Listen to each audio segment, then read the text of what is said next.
Hey, hello everybody. We go. This is the ACT review for last minute studiers because it's tomorrow, I believe. So if you're studying the night before, this is going to help. Or if you're watching this afterwards, you could be watching this any day. Maybe you're a really responsible studier and you are watching this a month in advance. Or maybe you've already been studying for a month and now it's the last day before. So doesn't matter. It's any amount of studying is good. So we're basically just going to be going over 10 example problems, just examples of what you would probably see on the ACT. A lot of the questions, you have to do practice problems to learn how the question writers think, because they all kind of have this feel to them. So the more practice problems that you do, the more that you'll be used to doing those problems, and it'll be less stressful on the test. So here's an example of one. We have a Venn diagram, and just think about how we would solve this. If you want, you can go ahead and pull out a piece of paper and a pencil and try to solve these on your own, and like try to go ahead of me to practice on your own. Or if you're watching the replay, you could pause and try it yourself and then unpause. So different ways to do this, or you can just hang out. I'm also cool with, just hanging out and uh, just watching me do the problems. It'll still help. It'll help it seep into your head. Okay, so the first problem, we have a Venn diagram, and we have, do you do complicated questions or just some fundamentals? I try to do like kind of a mix, maybe not the most complicated. There are some that I feel like are just so complicated and obscure that it's probably not worth your time unless you're going for the 36, and obviously you need to know that. Uh, I feel like if you've watched any of the ACT videos, these problems are probably going to be a little bit harder than those. Just to kind of give you, I'm trying to give the best overview of what it would be. I tried to pull questions, easy ones, hard ones, everything in between. So yeah, it's going to be kind of a mix. So basically, we have three circles here for people who like different flavors of ice cream. So C is chocolate, S is strawberry, and V is vanilla. And it says, how many of the, why did I do this? 67 students do not like chocolate ice cream, right? So I know we have a lot of numbers here, and it can seem kind of confusing because there's so many. You think there's only three flavors. Well, remember that, I mean, we're used to seeing Venn diagrams as just two circles, right? And what's in the middle is what they both have in common, right? This is something that like you learn in elementary school, but you don't necessarily learn it in a math context and with like three different circles. So this is obviously more complicated than that, but we just have to think this through, right? So for example, what if we looked at this 4 here? What does this 4 represent? I want you to think about that. If you were a student in this area, one of these 4 students, what does that mean about you as an ice cream connoisseur? Well, you see it's inside of the C circle, so that means you like chocolate. It's inside of the S, so you like strawberry, but it's outside of the V circle, so that means you just are a vanilla hater for some reason. But you like the other two flavors, so that's what that means. And then obviously this 16 in the middle is what is the people that like all three flavors. So I guess I would be in that category. Though I'm not a huge strawberry fan. Maybe I'd be like more here. I don't know. You guys can say in the chat which section of the Venn diagram you would be in. But yeah, so it just says how many do not like chocolate ice cream? And they were kind enough to put it in bold so that we would know. So do not like chocolate. I know that it could seem kind of confusing, but just think about what it means, right? This C circle here, this circle, represents all of the people who like chocolate ice cream, right? It doesn't matter. You can just ignore the other flavors for a second. Everyone in this circle likes chocolate. Everyone outside of it does not. So if we want to find S and V for sure, I mean, yeah. I mean, that's good. I mean, chocolate ice cream is like, I mean, it's definitely one of my favorites, but I can see why people wouldn't like it as much as other flavors. I mean, if you don't like it at all, I'm like, what are you talking about? But yeah. So we're talking about ice cream here. It's nice. So how many do not like chocolate ice cream? Well, it's just anyone that's outside of the circle, right? So these 7 people are chocolate haters. These 3 don't like chocolate, and these 5 don't like chocolate. So all we have to do is add them together, right? 7 plus 3 plus 5. So 7 plus 3 is 10, plus 5 is 15. I just watched many of your vids to prepare for the ACT, and I just want to say thank you. No problem. Yeah, I've been trying to, I know, like, I've been doing a few videos where it's just like 5 problems, but I feel like that's the best way to study, is just practice problems. So that's cool that you're watching the videos to study. I think you'll be pretty prepared. So our answer's 15, right? These are just the people outside of the sea. And I know it feels wrong because you're like, we have all this other information. Like, we have people who like strawberry and like vanilla, and we've got all this other information we're just not using. And that's kind of the point. Some ACT problems, some of the information you don't actually need. That's an important thing to know. Sometimes you need to pull out the important information, or sometimes they'll try to scare you with a problem that looks really scary, and really it's just a simple one calculation. But the hard part is noticing that it's an easy problem. So sometimes the easy problems are the hard ones.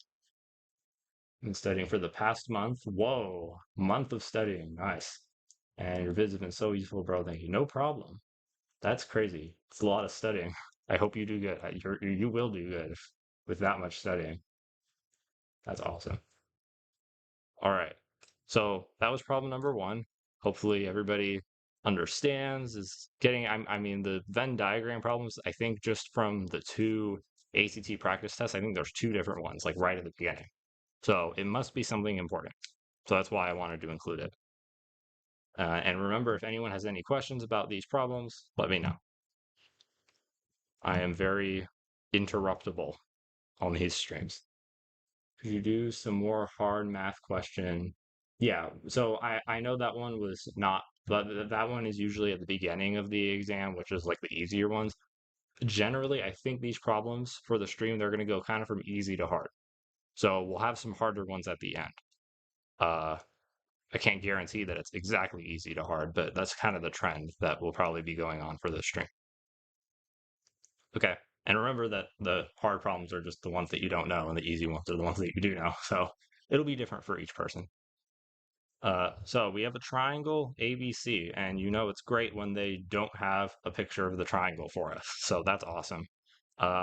Triangle ABC, angle A and angle B are congruent, and the measure of angle C is 115 degrees. So whenever you have all this blah blah blah information, and then they ask you a question at the end, one thing that might help you is to go to the last sentence where it asks you the question. I know it seems like cheating, but like just skip through the question. Just look at what it says at the end. What is the measure of angle B? Then go back and read the information and see what's important to you for finding out the measure of angle B. Just like in light of knowing it, because when you read this, you're like, okay, A and B are congruent. The measure of C is 115. Like, where's this going? Right? Like, if you don't know where it's going, it's kind of hard. I'm actually studying for a test right now because I'm doing accounting, and you have to take this big exam to get certified. And that's like the biggest thing is like they'll have like a paragraph of information, and then it'll ask you one question at the end. And like if you don't read the question at the end first, you'll have no clue what you're reading this for, and you'll end up having to reread it anyway. And on the ACT, time is really important. So what is the measure of angle B?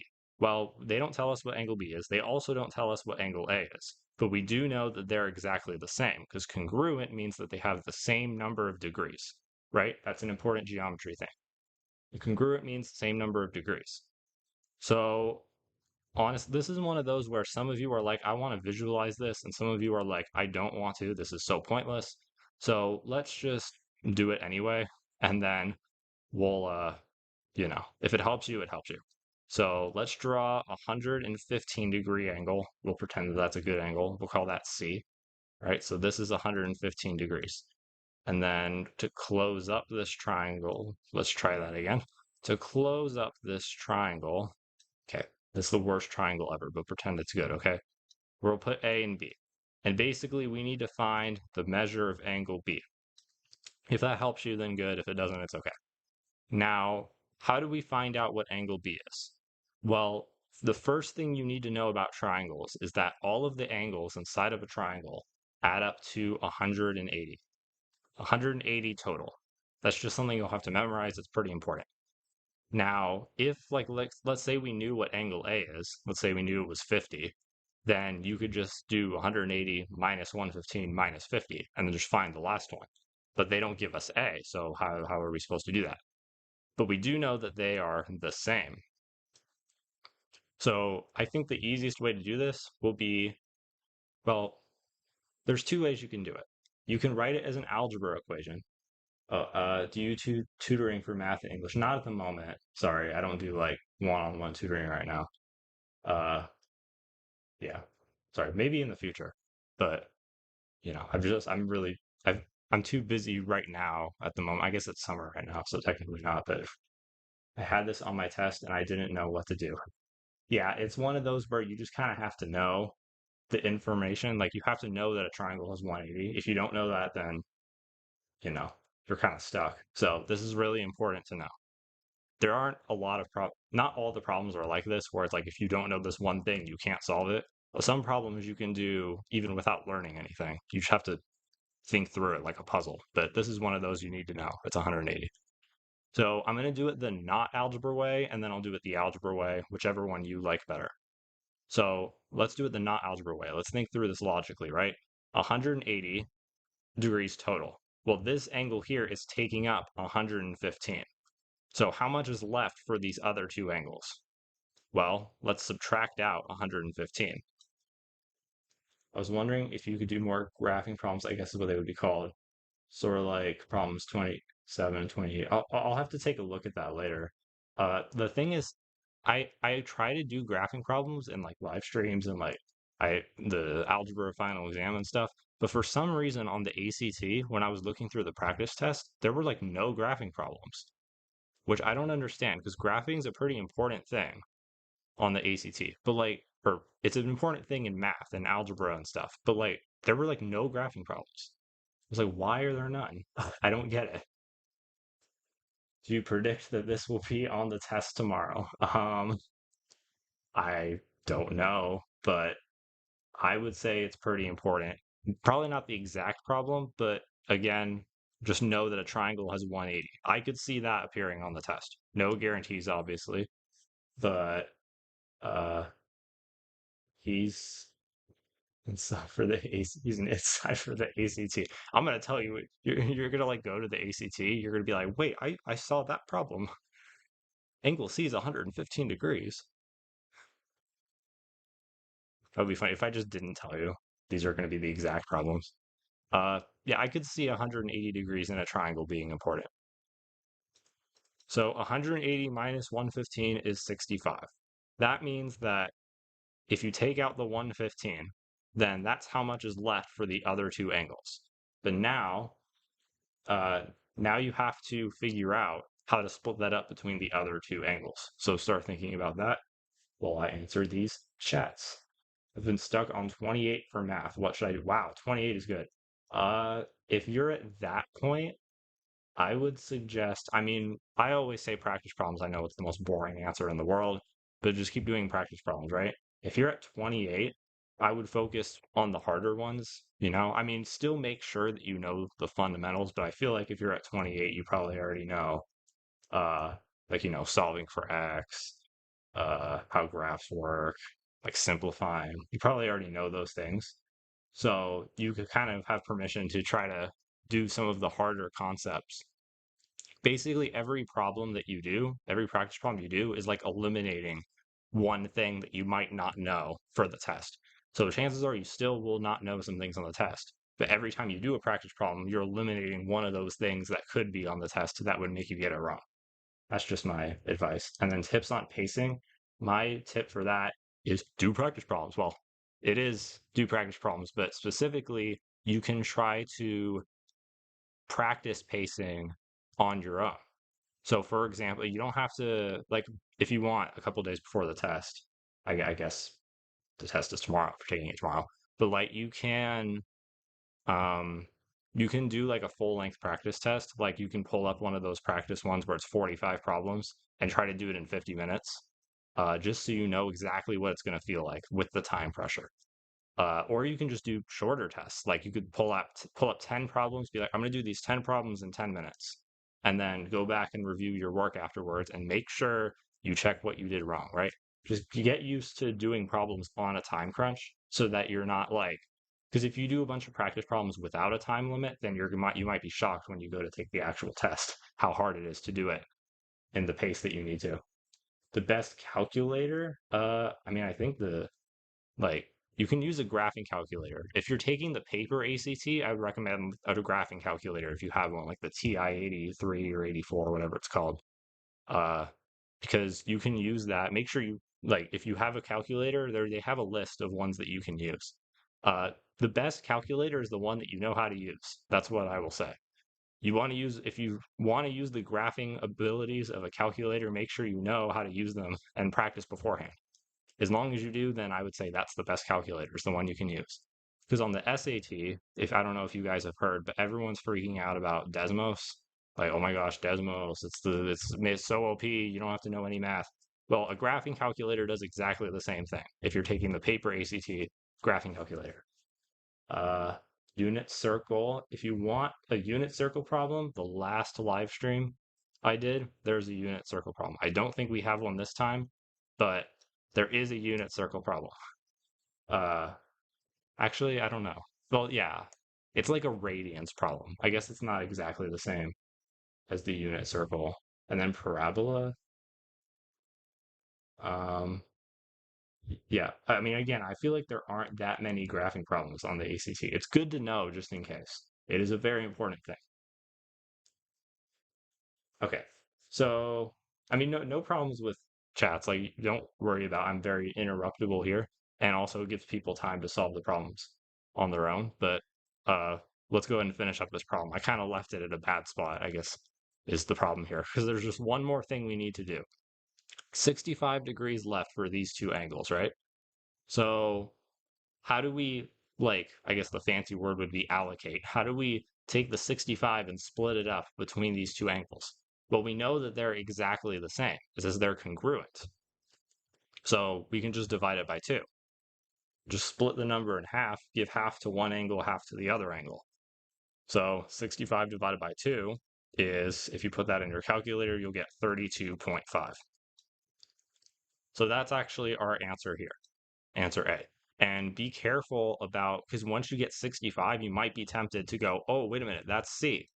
That must be the answer, right? It seems like it would be such a coincidence to get that exact number as one of the options. But the question writers, they know that.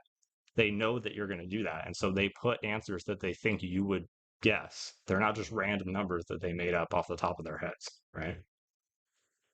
Uh, I said I would do it the algebra way. Honestly, it's not that great, but I'll just do it real quick. This is how they would probably tell you to do it in like a class. So just in case you wanted to know, we can write out our thought process as an algebra problem. So angle C is 115.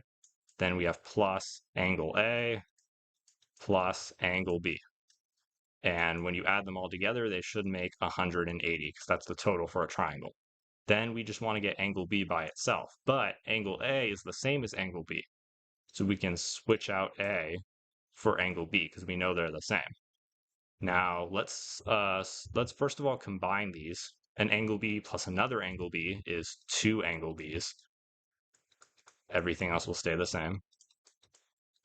Now we just have to get angle B by itself. So I'm going to get rid of the 115 by subtracting 115 from both sides. So these cancel out. On the left, we have 2 times angle B, or you could write this as just x. X works as well. 180 minus 115 is 65. And then remember that this is multiplication. Whenever you have a number and a letter next to each other, that's multiplication. And you want to do the opposite of that, which is division, to get rid of the 2. So I'll divide both sides by 2, and the 2's will cancel out. And all we're left with is 65 divided by 2, which is 32.5. Honestly, if I was doing this, I would not write out an algebra equation. I know that that's probably the I don't know, the Mojang approved method of solving this problem, but personally, I think the better way is to uh think it through logically, right? 180 minus 115 divided by 2. But essentially they're exactly the same thing. Okay. Kind of a little silly one for you guys. I can't promise that Fortnite lobbies will be on the ACT. They probably won't. But this type of problem might be. Okay. So we've got a guy named Steve, just a coincidental name, has nothing to do with the problem. Gives away 45 diamonds and 60 emeralds to everyone in his Fortnite lobby. Each person received the same number of diamonds and the same number of emeralds. Which of the following could be the number of people in the lobby? That's an important phrase there, could be. There are a lot of problems like this on the ACT where it's like, which of these would be possible? And whenever you see that, you need to say to yourself, that probably means I need to test each answer to see if it's true. Because if it's could be, that means there's nothing to solve, right? There is no right answer. It's literally telling you there is no correct answer that you can calculate. Instead, you just have to pick which one of these could be the correct answer if we had more information. So, how do we do that? Well, let's just think this through, right? It says each person received the same number of diamonds, the same number of emeralds. So just go through each one and ask yourself, is there any issue with a group of 15 people, for example, getting 45 diamonds and 60 emeralds? Is there any issue with that? Well, let's just think about it. He's got 45 diamonds and he wants to split it up between his 15 friends or whoever they are. Maybe they're not his friends. So how do you do that? Well, you just take 45, divide it between 15 people, and that gives you 3, which means each person would get 3 diamonds. Okay, makes sense. What if we split out the emeralds, 60 emeralds? Well, if you split that between 15 people, you get 4. So each person would get 4 emeralds and 3 diamonds. Okay, I don't see a problem with A being the answer. It says which of the following could be the number of people. So, I mean, I don't know what the issue is with 15 being the answer. These questions. I'm sorry. I'm sorry I had to. I don't remember if I have any other weird, silly ones in here, but you know. Okay, so what about 20? Is there any issue with 20 being the number of people in the Fortnite lobby? Well, let's find out, right? We're splitting up 45 diamonds between 20 people. And you'll notice that this isn't something that we can just simplify. Will there be one with, I'm not sure what that means, I'm sorry. So yeah, I don't know how we would split this up, right? Because if you think about it, let it be a surprise. So we can split it, we can give one each to 20 people, right? So that's 20. You give one each to another 20 people, that would be 40. And then you have 5 left over.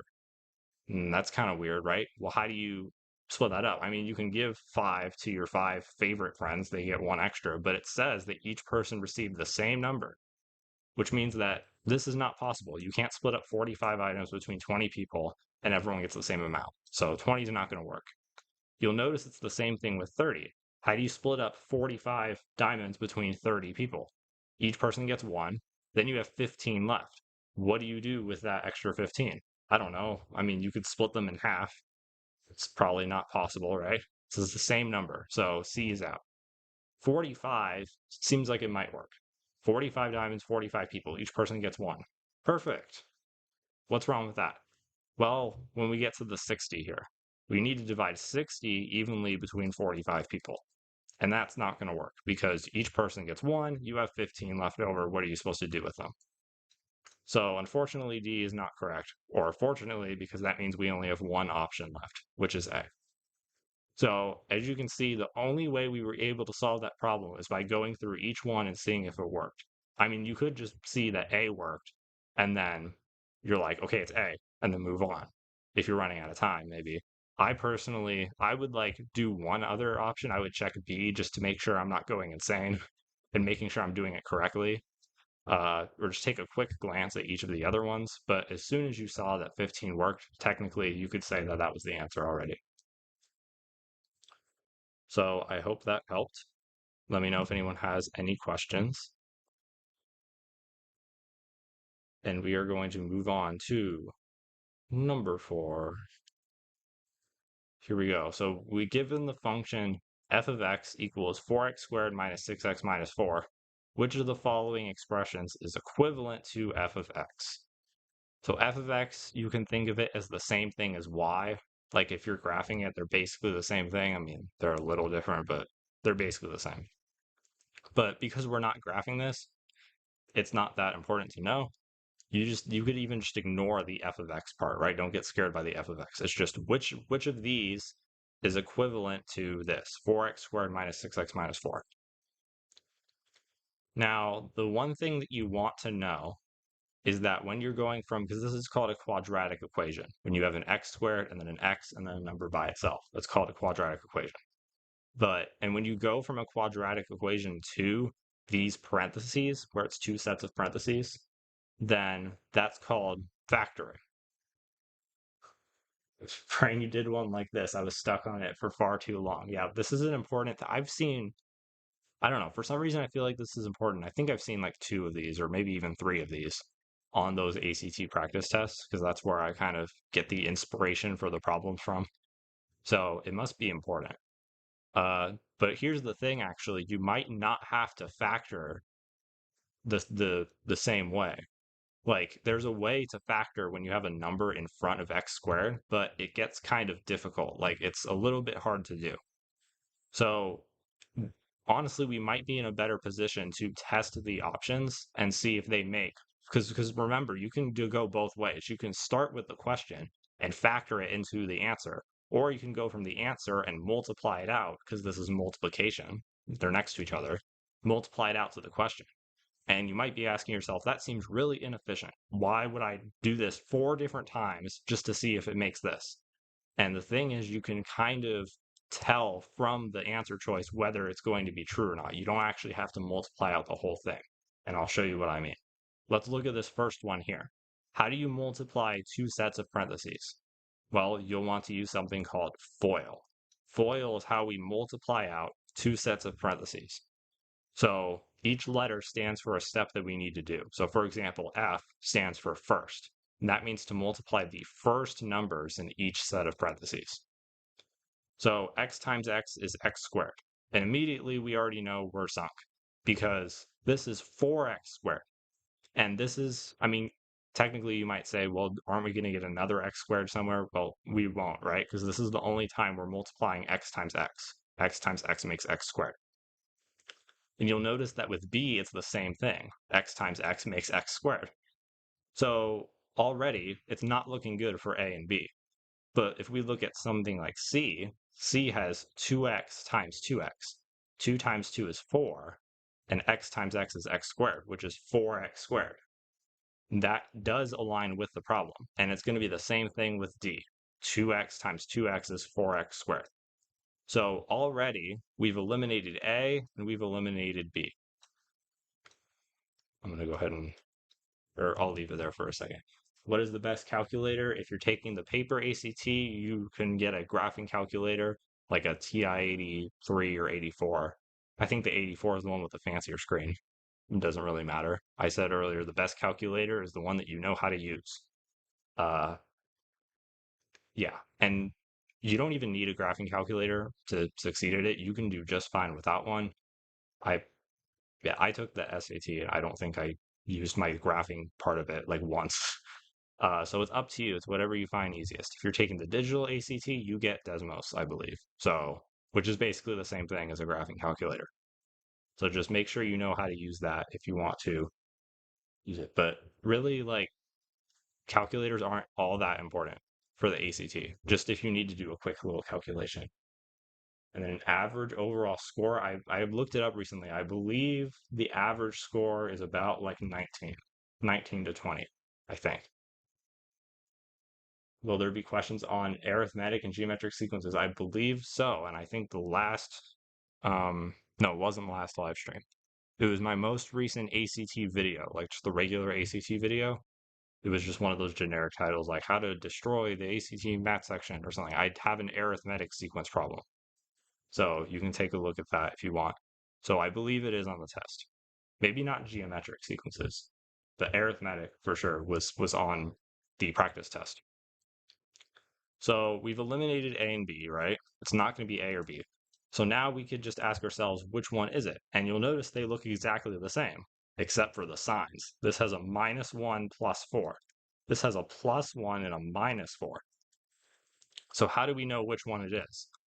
Well, if we look at the last part, L for last, it's not going to matter. -1 times 4 and 1 times -4, those both make -4, which is the last part of our quadratic equation. So we don't have to worry about that. Let's worry about O and I, which is outer and inner. So we multiply the outer parts together, 2x plus 4, and we multiply the inner parts, which is -1 times 2x. Remember, minus signs always stay when you're doing this kind of multiplication. Do you have any tips for the pacing? Just do some practice tests with a timer, practice doing it.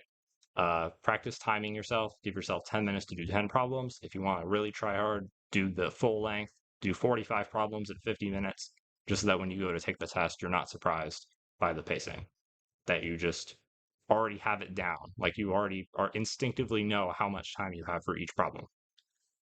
And I believe you're also allowed to bring like a stopwatch or something, as long as it doesn't make any noise, so that you don't have to like rely on the person telling you how many minutes you have left. You can just always look at it. So that's a thing you can do. So 2x times 4, let's do that first, outer. 2x times 4, 2 times 4 is 8, and the x is going to stay, 8x. And then we have -1 times 2x. Well, anything times 1 is itself, so that's 2x. And we have 1 minus sign, so the minus sign stays. So that's going to give us 8x minus 2x, which is 6x. 8 minus 2 is 6. And you might be like, oh, there's 6x right there, so that's correct. But look at it, it's minus 6x. Uh-oh. Just watch the rating part of the last stream to help a lot. Thinking, no problem. Yeah, it's one of those things that you might not necessarily have to know unless you like. If you're going for a really good score, I would recommend learning it because the ACT is so weird. They're like, but they're like some people taking this probably haven't taken trig, but let's put like 1 or 2 problems on the test that has trig in it just to annoy the people who haven't taken it. I don't know what's up with that. But if you're feeling like being a tryhard, if you really want to get a good score, I would do a quick review of like trig, so like how radians work, and then maybe sine, cosine, tangent, like SOHCAHTOA. Those are good to know if you want, but there will only be like a couple problems about that on the test, so it's not the most important thing. And good luck on getting that 32. I believe in you. I believe you can do it.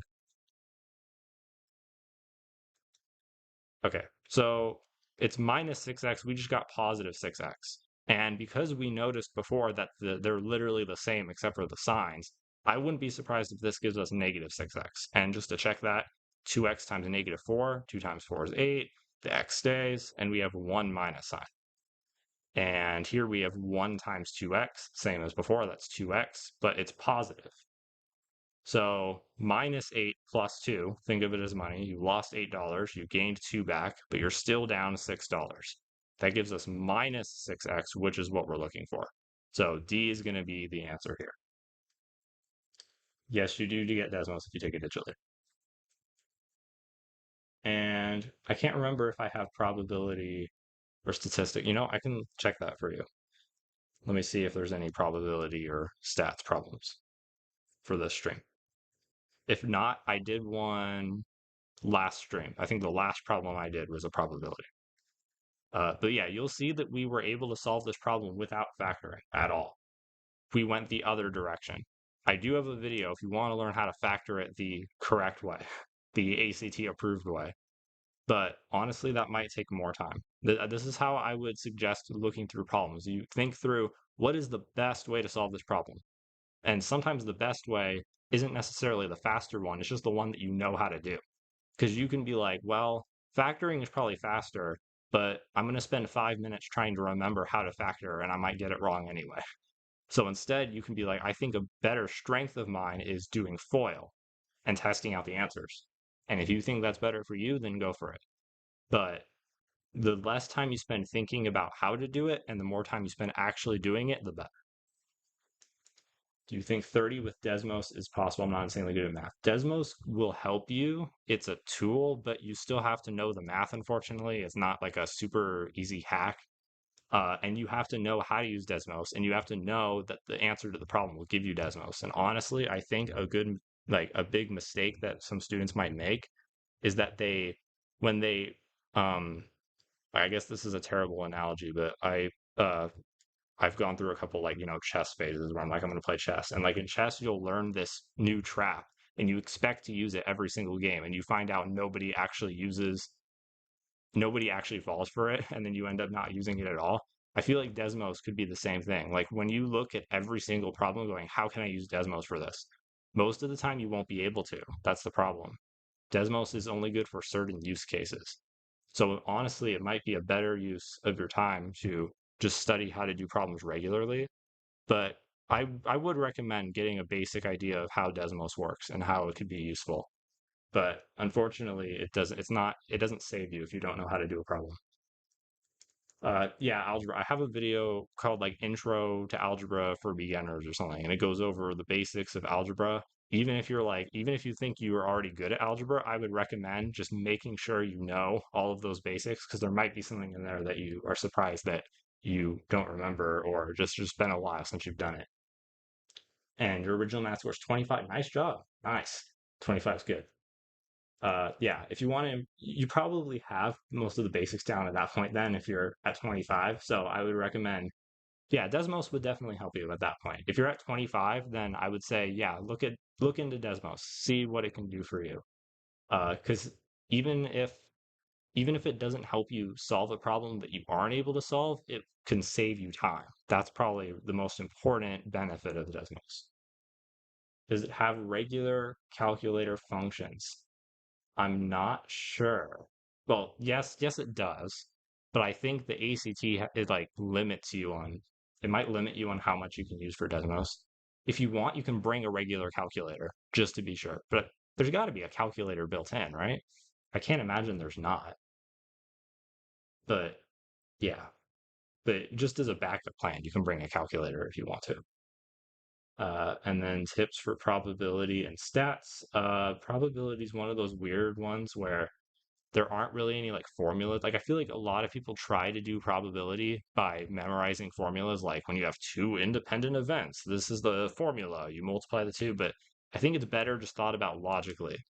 Like just think it through. Like if you flip a coin twice, what's the probability of guessing it right both times? And you're like, well, it's 1 and 2 times 1 and 2 is 1 and 4. We kind of think through that instinctively. We kind of instinctively know that the odds of doing that twice is 1 and 4, but we don't really put the math formula to it. We're like, wait, I'm multiplying them 1/2 times 1/2. Uh, so just for probability problems, you definitely want to do like sanity checks. Like, does this answer make sense?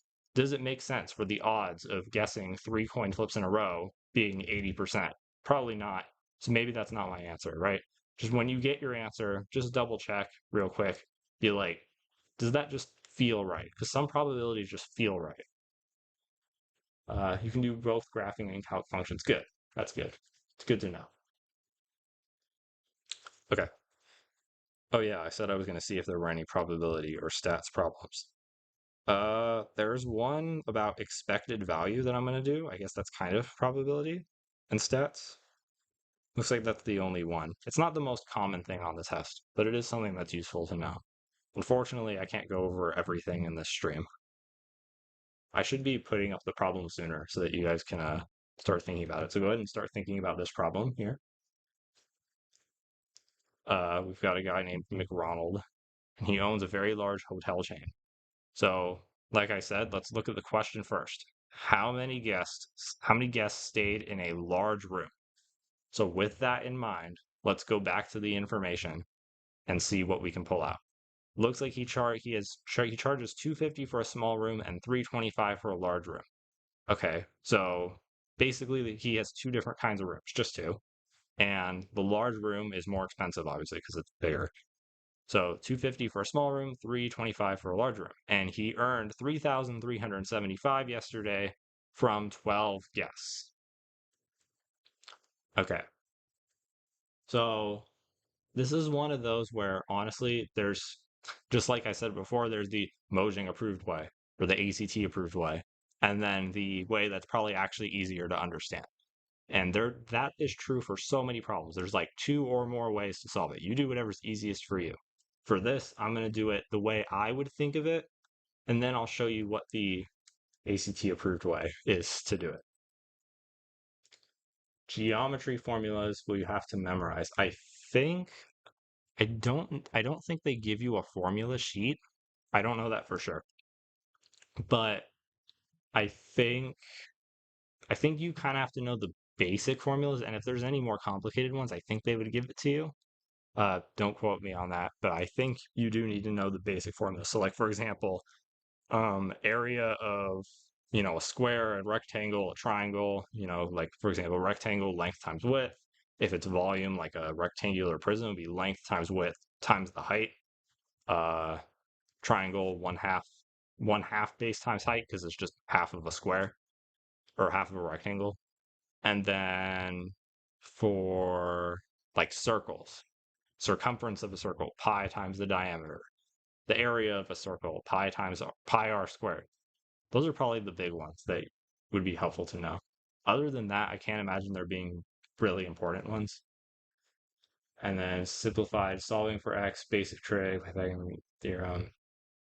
Yeah, those are good. The kind of just the goal of this is to get you used to everything. So obviously you can't review all of math in one day, right? That's kind of impossible, but the more ground you cover, the better. So that's kind of just I suggest studying the things we're going to go over. Uh, if I trying to think of what else. Um, I don't know if you've reviewed like functions, like just that or like maybe like quadratic equations. Those could help.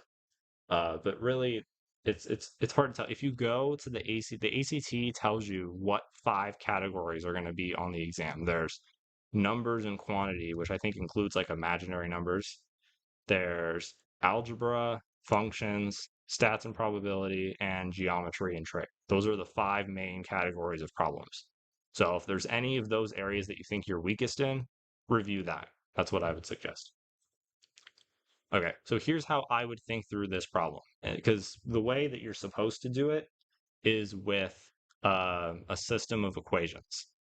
So actually, let's do it that way first. I'll show you the way that no, I'll show you how I would do it. Okay, so let's just test out, and the way that I would do it is testing out each of these numbers. But of course, that might take a while. So, like, let's test out number 4, right? If we had 4 large rooms, 4 guests stayed in a large room. Well, $325 for a large room times 4 guests. How much is that going to give us for from our large room guests? 325 times 4 is $1,300. So for large, oops, we made $1,300 from large rooms, from guests staying in large rooms. So now let's see how much that would be from small rooms. So it's 250 for a small room, and we times that by how many guests stayed in a small room. Well, it doesn't tell us, but it says 12 guests total. So if 4 of them are in a large room, 8 of them must be in a small room. And 250 times 8, that is going to give us $2,200. Sorry, no, $2,000. What am I saying? $2,000. $2,000 from small rooms. So we got 1,300 from large, 2,000 from small. Let's add those together. And you can put this in your calculator. That'll give you $3,300. So we need 3,375. We're really close, but we're not quite there.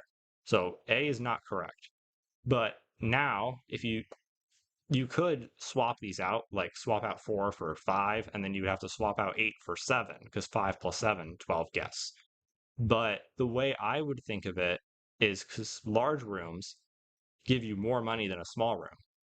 So the question is, if one more guest decide to stay in a large room instead of a small, how much more money does that make us? And if you think about it, well, if they are paying 250, but now they decided to pay 325, well, 325 minus 250, I'll write that out, is $75. So if someone decides, no, I'm not going to get a small room, I'm going to get a large room. If one guest does that, we make $75 more.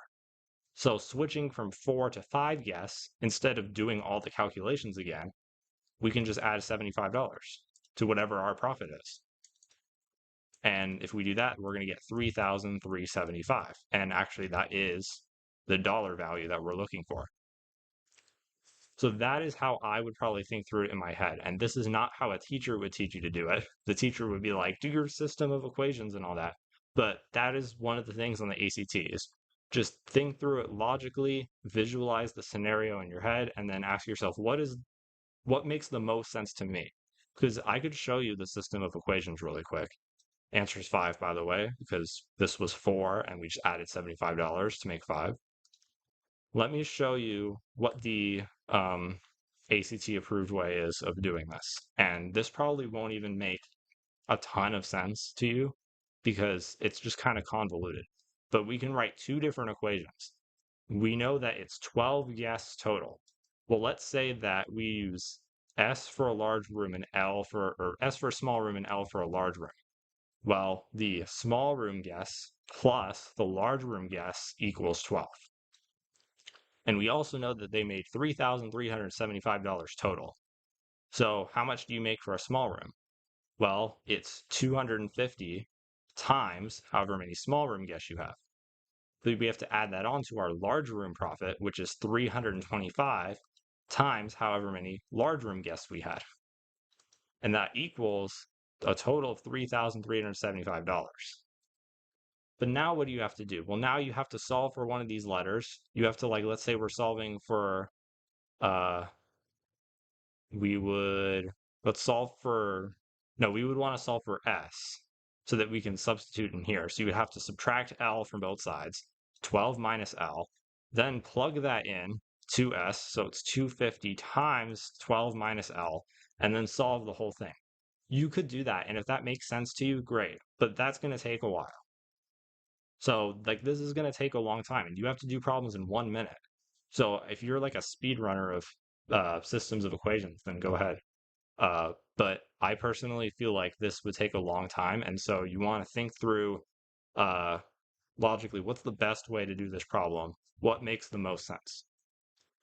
Now, if you're in a scenario where you're like, I remember how to do it this way, but I really don't know how else I would do it, you don't have to sit there and try to think for a while about what a better way is to do it. Like just do it the way you know, or skip the problem. If you know that like the only way I know how to do this problem is going to take me like 5 to 10 minutes. You can skip the problem, even if you know how to do it. I know that feels painful. You can skip it, go on to the other questions, and then if you have time left over, go back and do it. Because even if you know you can do it right, if it's going to take a long time, then you want to make sure that it doesn't eat up your time to do 5 other problems, right? Okay, here is a sort of algebra-y problem, but not really, kind of. We have a tall statue and it casts a 9-foot-long shadow, while a nearby 6-foot-tall person casts a 2.7-foot-tall statue, or shadow. And I just broke the rule that I said, which is to read the question first, so I'm sorry. Here's the question. What is the height in feet of the statue?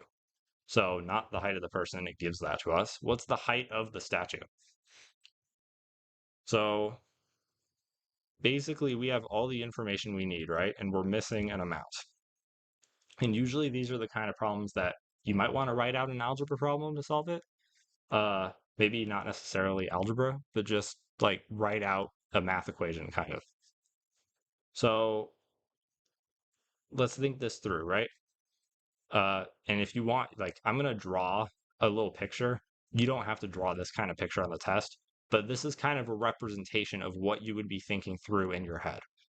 So here's a person. This is what you'd be imagining in your head. You would have a person, they're 6 feet, right? And they have like a shadow, right? And the shadow is some distance. The distance is 2.7 feet tall, right?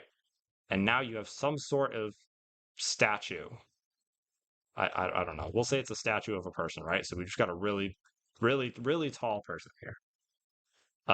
And if you think about it, the shadow that's cast is probably going to be, it's going to be bigger, obviously, but you might think to yourself, okay, well, the size of the shadow is, the fancy word is proportional.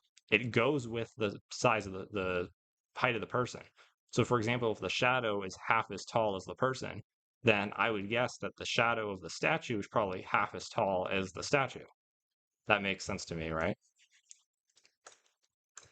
Do you think guessing is a viable strat for questions you don't know?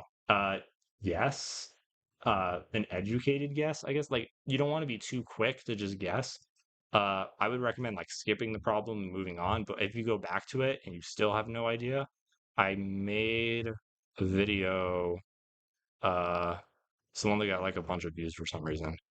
Like, what's it called, like 5 math strategies, ACT math strategies or something. And it's not exactly guessing. If you don't know exactly how to do the problem the intended way, then you want to go through a few things, which is there another way to solve the problem? Are there some obvious answers that I can eliminate? I wouldn't immediately go for like, guess D. I always guess D when I don't know the answer, right? I mean, maybe if none of the other strategies work, but there are a few things you can go through. Like, can I solve the problem the correct way? If I can't, is there another way to solve it? If I can't do that, can I eliminate some wrong answers that are obvious? There are different things that you can do, but I do think, uh, it's hard to say that it's a viable strategy because the viable strategy is obviously to solve the problem. But uh, yeah, there are ways to like guess that are actually not really guessing. Like you might not be 100% confident in your guess, but it's like an educated guess, if you want to say it like that. Okay, so what I described earlier, which is, for example, if you're like, I know that the shadow of any object is going to be half as tall as them. Well, that's called a ratio, right? So if we think of a ratio like if we use that scenario of it's half as tall as them, we could say the ratio is 2 to 1, or you can write it as a fraction, 2 to 1. This is the height of the person. This is the height of their shadow. So if we multiply both of these by 10, 20 to 10, then if the person is 20 feet tall somehow, then their shadow would be 10 feet tall. So we can just go ahead and use those ratios, right? Because it's going to be the same ratio if it's in the same place, same time, same place, the sun is in the same location, then it's going to be the same ratio. So our ratio for the person is going to be 6.0 to 2.7. 6.0 person casts 2.7 shadow. That's going to be equal to the same ratio for our statue. Now we don't know the height of the statue, and we usually use X for numbers that we don't know. Now, X height of statue is equal to 9.0 height of shadow. So basically, if we're saying this person has a 2.7 foot tall statue, that means they're 6 feet tall. So if they have a 9.0 foot shadow, how tall are they?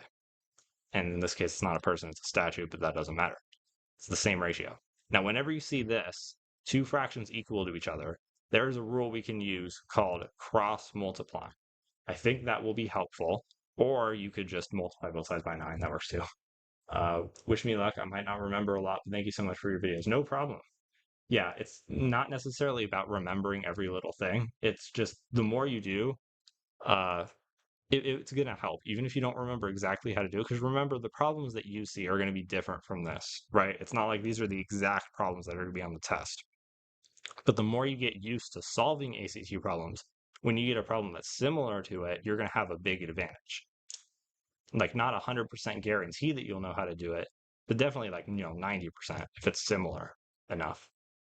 Like I said, each problem you do in review is eliminating one possible thing that you won't know if it's on the test, right?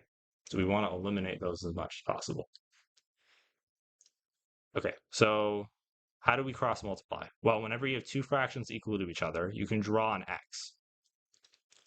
And each of these arrows are going to be multiplied to each other. So 2.7 times X, we can't multiply a number and a letter, so it's just going to stay as 2.7 times X. And that's going to be equal to the other arrow, which is 6 times 9. That's 54. And now we can just go ahead and solve for X, right? So this is one of those cases that I think it's good to do an algebra problem for. So this is multiplication, and the opposite of that is division. So to get X by itself, we get rid of this 2.7 that's multiplying to X, by dividing it from x. So the 2.7's cancel out. On the left, we have the letter x. And on the right, we have something we will definitely want to use our calculator for. 54 divided by 2.7, that gives us 20. 20 flat. So there you go. Our answer to that is C. Now, whenever you have one of these problems, I always like to do a sanity check. Does 20 make sense? Before you stop, I mean, sometimes the answers don't make sense, but usually the answers should make sense. So does it make sense for a 20-foot tall statue to have a 9-foot long shadow? Well, if you look at it, the 6-foot tall person cast a 2.7-foot tall shadow. Well, that's a little bit less than half, right? Half of the person would be 3 feet. So it's a little less than half of the height of the person. Same thing here, 20-foot tall statue, half of that is 10, and it's a 9-foot long shadow. So that makes sense. It's a little less than half again. So even just based on that, you could eliminate answers. Like we know, like the person was asking about guessing earlier. This is how you can guess effectively. You look at it and say, 9 feet for the height of the statue. 9-foot statue casts 9-foot shadow. Probably not, right? That's probably not true. So you can eliminate A, and then you could guess from one of the three, right? You can just see if there's anything really obvious you can eliminate before guessing. That might help. You did 6 divided by 2. That is the other way to do it. That is a good way to do it. And honestly, that might be what I would have done too if I was solving this. I might have done it like that instead. Like you're allowed, you have permission to solve math problems in some ways that like even if you're like, I don't know if I could explain that to somebody, you're still allowed to do it, right? You don't have to do it in a way that's super explainable. Remember, on the ACT, you don't have to show your work. You just have to pick the answer. So if you have some goofy method of doing it, do it. That might be the best way to do it. I thought 9 times 2, I thought like 9 times 2 is 18, a little less than 15. Well, that is a great way to do it too. Like, for example, if you saw, like I was saying, that the shadow is a little bit less than half. So like 2.7 for the shadow times 2, a little bit more than that would be 6. So you're like, okay, 9 times 2 is 18. And then a little bit more than that would be 20. So, I mean, I think you said that you were guessing 15 based on that. So even though that might not be the right answer, that's still how you want to be thinking through these problems, or at least after you solve it. You're like, does that make sense? And just think of it. It should be about half, right? Or it should be about double. So that actually is a really good mindset to have, even if you don't realize it. That is a good mindset to have going into the ACT. Is thinking through problems both in a math way and in a logical way. Okay, here's the stats-ish problem that I was talking about earlier, and it's about a jar of jelly beans and expected value.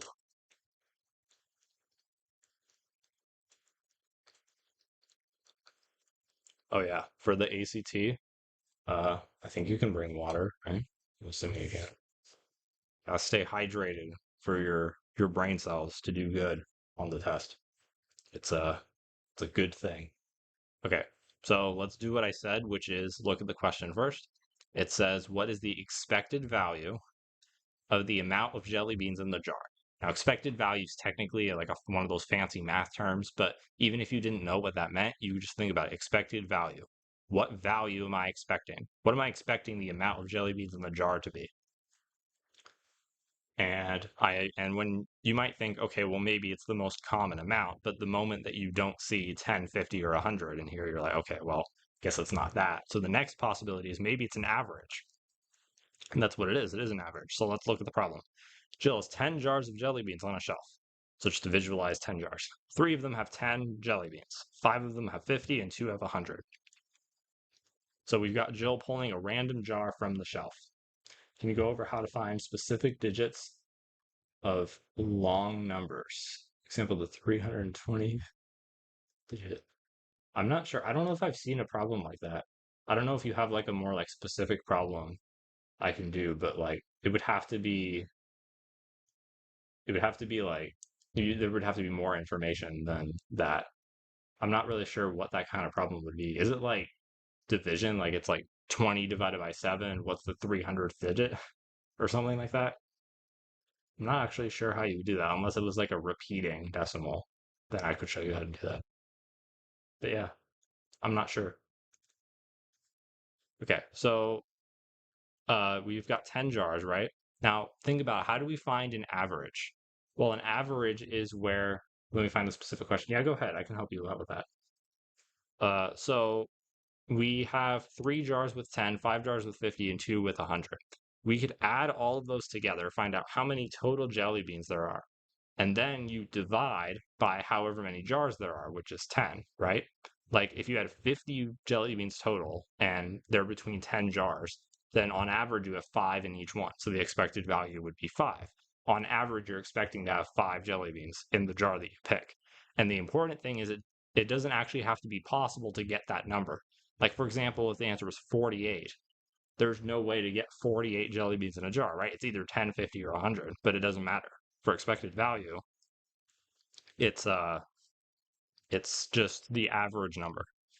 So I'm going to write it out the long way just because I think that makes more sense. We have 3 jars with 10. We have 5 of them with 50. So 5 50s. And then we have 2 of them with 100. So you can go ahead and add all of these together. If you want to do it the faster way, you can do multiplication. So 3 times 10, 5 times 50, and 2 times 100. Because that's what multiplication is, right? It's just adding a bunch of times. So 3 times 10 is 30, 5 times 50 is 250, 2 times 100 is 200. Or you can just do it the way where you add all these together. That works too. So either way you did it, if you add all these together, 30 plus 250 is 280, plus 200 is 480. So if you did 10 plus 10 plus 10 plus 50 plus 100 plus 100, you would get the same thing. So we have 480 jelly beans total, but we have 10 jars. So what is the average amount in each jar? Well, you might be able to tell just from here, we've got a 48 in here. If you divide by 10, you could put that in your calculator, you'll get 48. Or you can just see that, because when you divide by 10, that just means removing the 0 at the end. So remove the 0, 48. So 48 is our answer here. And then just like I was saying before, sanity check, right? Does 48 make sense? Well, some of them have like nothing. Some of them have 100, some of them have 50. So 50 is kind of like the middle ground, right? 48 is pretty close to 50. So I think that answer makes sense. Yeah, repeating decimal, sorry. Yeah. I mean, yeah, let me give you I know we don't have like an exact problem, but just as quick advice. Uh let's say you were doing a problem like if this is like 20 divided by 7, find the 300th digit or something, right? Um then what you can do is you can put it in your calculator. Actually, is there a way to see maybe I think a better example, one that I know would have a repeating digit is like 15 over 11. I think that's a repeating decimal. Right, okay. So that's going to give you 1.36363636 and so on, right? Now, at the end of this, it gives me a 4. Don't get fooled by the 4. The 4 is not real because what it's doing is it's actually rounding. Actually, if it was a 3 and then a 4, that would make sense. Or no, the other way I had it. What am I thinking? Yeah, like that, right? It's just rounding it up because 366 rounds it up to a 4. So if you see a bunch of repeating numbers, it's probably going to continue that way. So then if it said, find the 300th decimal point, well, in this case, you see 6 is the second one, then the fourth one, then the sixth one, and the eighth one, and the 10th one. So you'll notice all of the even numbers, the multiples of 2 are 6. So 300th is also an even number, right? So you would know that that's going to be a 6. If it asks for the 301st digit, or it said it wanted the 523rd digit. Well, that's an odd number, and that is going to be 3 in this case, because 3 is the first and the third and the fifth and the seventh and the ninth, all the odd numbers, all of the odd digits. So that's how you can think through it. I don't know if that helps or not. I don't know if that's the exact kind of problem that you were thinking of. That's the first thing that comes to my head for solving that kind of problem. I don't know why I thought 160 then divided by 10. I always read questions too fast. Do you have any suggestions on how to not make goofy mistakes like that? I mean, yeah, goofy mistakes. No problem. Yeah. The goofy mistakes, just they happen. Like, making goofy mistakes is going to happen. Uh, so, and I definitely am guilty of that. There was like this math competition thing or something where it was like, which of these is the largest number? Or no, which of these is the smallest? And I went, I very confidently, I picked the largest number. I was like, this is the largest number. And then I think I went back and checked my work and I was like, yep, reread the question. I'm like, yep, that is the largest number. And then I see I was wrong. I was like, what did I do wrong? And then I'm like, oh, it's the smallest number. Like, where did I get largest from? I don't know. So I guess just like, if you have time, just rereading the question one more time, trying to pull out the key words. Like, usually it's because you miss a key word. Like, expected value. If you accidentally calculated something else other than expected value, that is a big deal. Like the last sentence, at least reread the last sentence, right?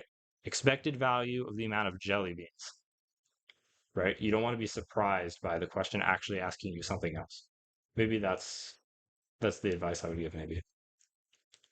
What about different four digits after the decimal? Like, yeah, if you guys have examples of those problems, that might help more. But you would just do it the same way, right? The calculator could be a big help, obviously. But yeah, I'm not really sure what kind of problem it is. I don't know if I've seen one of those. Oh, yeah, sorry for not circling the answer, guys. Yes, it's B, because 480 divided by 10. Yeah, the answer would be B here. Thank you. That example you gave is definitely 100% me. Yeah, unfortunately, it has nothing to do with being good at math or bad at math. Like making those goofy mistakes and missing the point of the problem, that's just something that happens to everybody. Now, that doesn't mean you can't change it. That's something that you can practice. You can be conscious about, I'm going to reread this question. If it feels like something that you can mess up, or if something feels wrong, then definitely like just look for the keywords, right? For some reason, when I took that test, that math competition thing, I missed the word smallest. I just assumed in my head it was going to be largest. And then I should have caught myself thinking that and went, wait, what does the problem really ask for, right?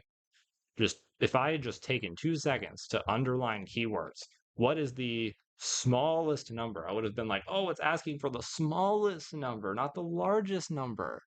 Oh, like if I had just taken 2 seconds, we had so much time to do that test too. I was sitting around for like half an hour doing nothing. And I could have used that time to make sure I read the problem because apparently I can't read. So turns out math is also a reading test. Okay. Number 8. On the real number line, how many integers are between -29 over 7? Actually, this might be pretty similar to those decimal problems you guys were talking about. Maybe not exactly the same, but same kind of idea. Between -29 over 7 and 55 over 2. How many integers are between those? Now, at first, you're like, what is going on? How do I do this? Well, let's do, consider the repeating. Oh, is this an example? Consider the repeating decimal 0.7412 in expanded form. What is the 323rd digit to the right of the decimal point? Okay. Okay, I think I see what you're saying. Um, uh, okay, like for example, if it's just, I think what the problem's asking is just it's this, and then maybe in the problem, does it have a bar over it, like over the whole thing? Uh, and obviously you can't put that in the chat in a YouTube chat, but that's an important distinction because whatever the bar is over is what's going to repeat. So if the bar is over 412, that means you know it's going to be 412, 412. Or if it was just over the 1-2, then it would be 1-2, 1-2. So I guess the advice I could give here is just you can write it out a few more times just to get an idea of how much it's going to repeat. And then just, I would use the last decimal. So like the 2 here, that is the 4th, and then the 8th, and then the 12th, right? So each time it's going to be divisible by 4. Like 8 divided by 4 is 2, 12 divided by 4 is 3. So the way you can test that is to pick out a number that's really close to 323rd that's going to be divisible by 4. Now, to me, I would use 320, the 320th, and if you want to just double check that, just in your calculator, divide it by 4. 320 divided by 4 is 80. As long as it's not a crazy decimal, then you know that the 320th is going to be 2, right? In our sequence. So, and also the 300th, 300 divided by 4 is going to give you a whole number, 75. Doesn't matter what the number is, as long as you know that it's a whole number, right? So, uh, yeah, so you can just try to skip to a big number that's close to 323rd. So then the question is, once you know that 320th is 2, then just keep writing. 321, 322, 323. There it is. So our answer would be 1. I hope that makes a little bit of sense. I feel like I kind of went through that a little bit fast. But yeah, just practice doing that. Just being like, okay, what number do I know that's really close? Divide 323 by 8. You wouldn't have to do that. You'd want to divide it by however many repeating decimals there are. In fact, even if you weren't able to pull 320 out of thin air, you could be like, okay, is 323 divisible by 4? 4 because there are 4 different decimals that are repeating. And you'll see that you'll get some random decimal, and you're like, okay, so it's not divisible by 4. So the question is, what is? And you can start going backwards. 322. Does 322 work? No, it doesn't. 321. No, that doesn't. 320. Okay, once you find out that 320 is divisible by 4, then you know that has to be our last digit, which is 2. And then just keep writing the digits and moving on. Okay. I'm sorry if I'm confusing anybody. This doesn't have to do with the problem that's on the screen. This is a separate problem. So we're going to get to the problem at hand now. Hopefully you guys have thought this through. That's so awesome. Thank you. No problem. Yeah. That's one of those that there's so many problems in the ACT that like you wouldn't have learned in school. And that's one of the annoying things about it is like you would never have learned to do that kind of problem. No teacher's going to teach you that. The ACT is testing you on how you can think through a math problem logically, even if it's like a problem you've never had to solve before. And that's why doing practice problems is so important, guys.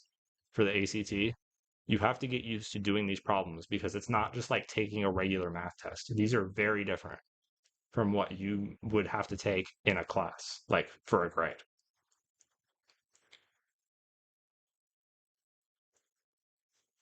Okay, so it says on the real number line, real just means not imaginary. I don't see any imaginary numbers here, so I don't see how that's relevant. So let's just ignore this, right? I'm going to cross it out. Like it has to technically tell you that so that the person doesn't go like, actually, if you consider imaginary and complex numbers, then there are actually more numbers on the number line that like right, like they have to put that there almost as like the terms and conditions. The fine print says that we are only talking about real numbers. But in your head, you can just get that out of your head, right? Okay. On the number line, so if you want, you can draw out a number line. I might actually do that. That might help. Let's try that. Here's a number line. Here's 0, negative numbers to the left, positive numbers to the right, right? Okay, this might not help that much, but let's just do it because why not? It says how many integers, that is the key number here, or the key word, not a number. This is a word. I know English. Integers. What is an integer? That is a math vocab term that's good to know. It's basically just a whole number. So like 3 is an integer. -5 is an integer. But like 4.7 would not be. Basically just a whole number that's not a decimal or a fraction. And it says how many integers are between these fractions. So the fractions themselves are not integers. So we can just ignore those. We want what's in between, the integers in between.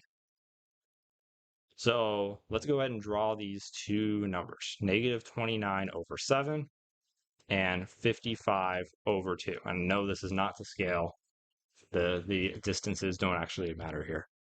So our first question is, how many numbers are to the left of this in between negative 29 over 7 and 0? Well, we can think of negative 1, right? And then negative 2, and then negative 3. At what point does it cross over negative 29 over 7? Well, the easiest way to do this is to just put it in your calculator, right? Now, you don't have to put the negative sign if you don't want to. Let's see, negative 29 over 7 gives us negative 4.14, and so on, right? Okay, so we know that that's true. So how many integers then? Well, negative 3 is definitely in between these two. What about negative 4? What about negative 4? Yes, negative 4 is included. It is, we haven't crossed over negative 4.14 yet. But once we get to negative 5, we have crossed over this line. So negative 5 is not going to be an integer. Well, it is, negative 5 is an integer. It's not going to be an integer in between our numbers. Let's go ahead and look at the other side here now.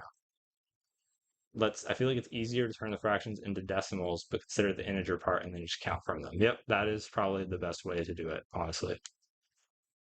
Okay, 55 divided by 2. And remember, fractions are the same thing as division. If that's not already like kind of natural to you, then just try to make that natural. Just remember, fractions, division, same thing. That gives us 27.5.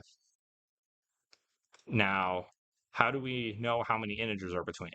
Well, we have 1, 2, 3, 4, and I don't want to write all these out, right? So let's just start skipping to 27, right? 27 is going to be inside because we haven't crossed over the line yet.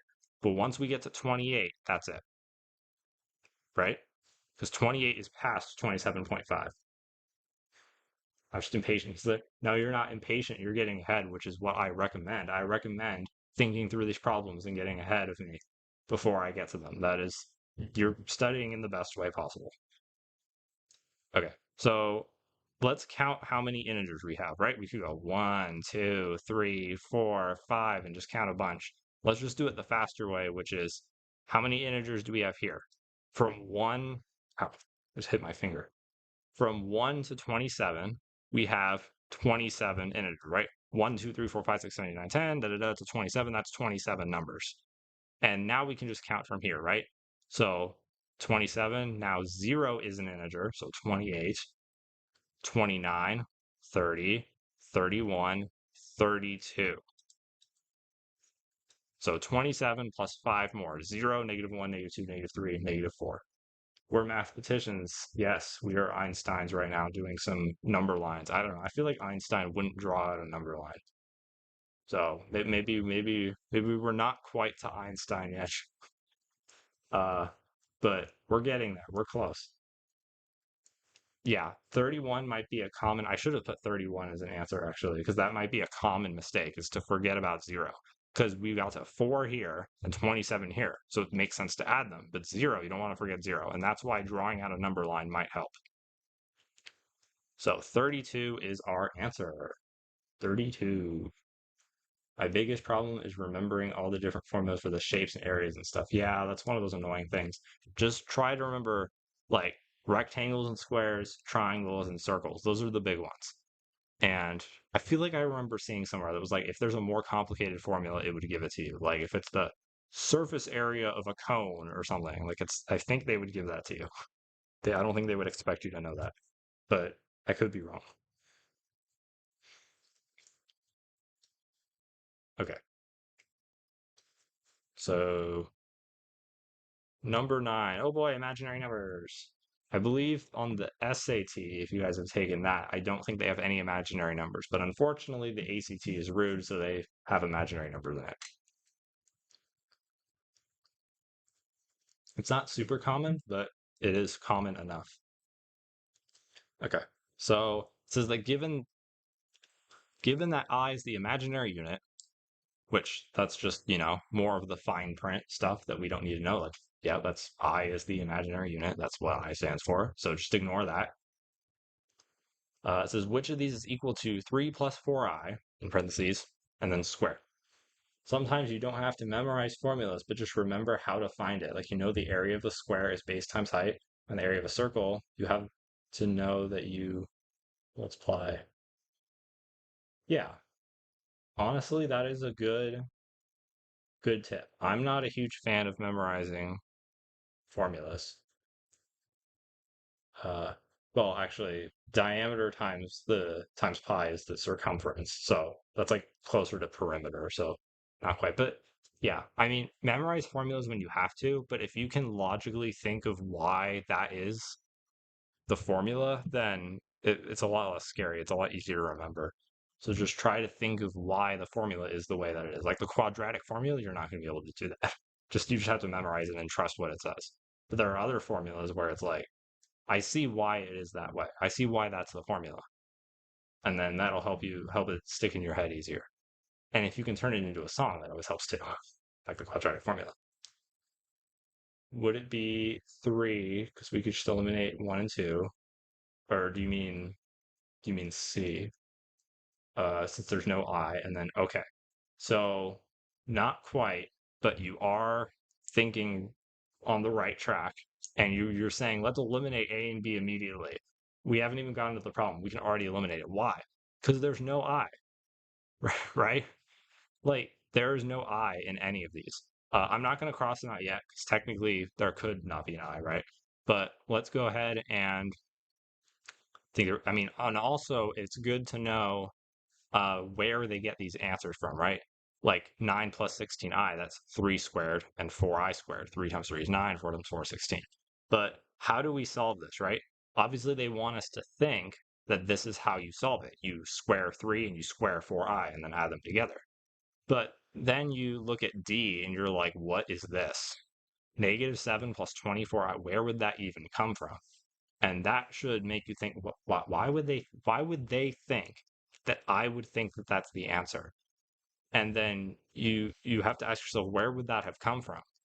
And that is kind of suspicious in of itself. Maybe that is the answer. Well, let's take a look. What is the definition of squaring? Squaring means multiplying by itself. So like 4 squared is 4 times 4. So 3 plus 4i squared is 3 plus 4i times itself, 3 plus 4i. And when you write it out like this, what does this look like? I squared is 1 or negative 1? Negative 1. And I'll get to that in a second, but in case you guys don't know, I is the square root of negative 1. That's why we have imaginary numbers, is because negative square roots are normally impossible in math, but they come up in real world problems. What happens if you square it? Well, if you square it, then we have two opposites, a square root and a square. Those are exact opposites, so they cancel out. And that's why it's negative 1. That's another one of those things that you could just memorize it, but it's helpful to first know why it is the way it is. Why is I squared negative 1 and not positive 1? We could memorize that, but it's easily forgettable. But if you know why it's negative 1, then if you forget, you can work it out and realize it's negative 1. Yeah, imaginary numbers is one of those things that if you haven't learned it, it might seem kind of weird. And just from doing practice problems, you can pick up on these things. Like if you haven't learned imaginary numbers, uh, you're going to learn it right now. Like that's all it is. I is the square root of negative 1. But most of the concepts in this is something that you might have learned in like algebra 1 or something, or maybe algebra 2. And that is FOIL. Like, look, it's two sets of parentheses. Each one has a plus. This looks a lot like FOIL, which is quite different from just squaring the 3 and squaring the 4i. Maybe this is how we get negative 7 plus 24i, right? So when you see an answer like this seems kind of suspicious. Remember, they are writing answers that they think you would get as your answer. And you can ask yourself, where would that come from? And you're like, maybe there's another way to solve this. Maybe there's something I'm missing. So this is what it is. It's FOIL, right? So let's go ahead and multiply out the numbers. F stands for first. So we multiply 3 times 3. 3 times 3 is 9. Next is O, which stands for outer. So we multiply the outer parts. So 3 times 4i. Well, it's going to be plus. These are all going to be plus because they're both pluses. 3 times 4 is 12. and there's one I, so the I is going to stay. Remember, you can just treat it like it's a letter in algebra. And then I cubed is 1. Not quite. Let's think this through, right? I cubed is I times I times I, right? So I times I multiplied by itself, I squared, we already just saw is -1. So -1 times I. Well, anything times 1 is itself, so that's just I, but with a negative sign. So I cubed is actually -I. So I think you're thinking of I to the fourth, because I to the fourth is I times I times. I know we're going on a tangent here. This isn't relevant to the problem, but it is important to know. It is a pretty important math thing. So we have an I squared, which is -1. We have another I squared, which is -1. -1 times -1 is +1. And you'll notice that 1 is just a reset. Like once you reach 1, it's as if there weren't any i's at all. So if you were to do I to the fifth, adding another I, that just makes it I again. And it's like a repeating circle. Like I to the sixth is now -1. I to the seventh is now -I. I to the eighth is now 1. I know that I do have a video about that if you want to look into it more. Press second, then I at the bottom. Oh yeah, I did actually learn just recently. Someone left a comment saying that you can just put imaginary numbers into your calculator. I was like, I had no idea that was a thing. But apparently, maybe it's only on like the TI-83s or things like that. But I think there might be an I ability. Most calculators don't have that, I would guess. I think most calculators wouldn't have that. But if your calculator is fancy enough, you can do that. Uh, I don't I don't necessarily think that you should like the time that it would take you to learn how to do that. The time it would take you to learn how to do that on your calculator is like the same amount of time that it would take you to learn how imaginary numbers work. Does Desmos have it? Maybe. It might. Would it let you use it? Maybe. I don't know. But again, like the time that it would take you to learn how to do that and the time that it would take you to do that on the test too, especially if you have to like go through the catalog or whatever. Like I remember I had to do that for a couple things. I was like, why does this take so long? Remember that it's time. So the time you spend using your calculator is less time you have to solve the problem. So just a little piece of advice. Okay, 3 times 4i is 12i. Let's move on to I in FOIL, which stands for inner. So we multiply the inner parts. So 4 times 3 is 12, and we have an I here, so that's I. And immediately you can be like, that's where we get 24i from. 12i plus 12i. 12 plus 12 is 24, right? So we already know the answer is D at this point, but let's go ahead and do the last part because it's good to know. 4 times 4 is 16, and then I times I is I squared. Now you might be asking yourself, well, this doesn't look like any of the answers. Even if we combine these two, 12 plus 12 is 24. So let's simplify that. But where does this come from? Well, remember I squared. I squared is the square root of -1 squared.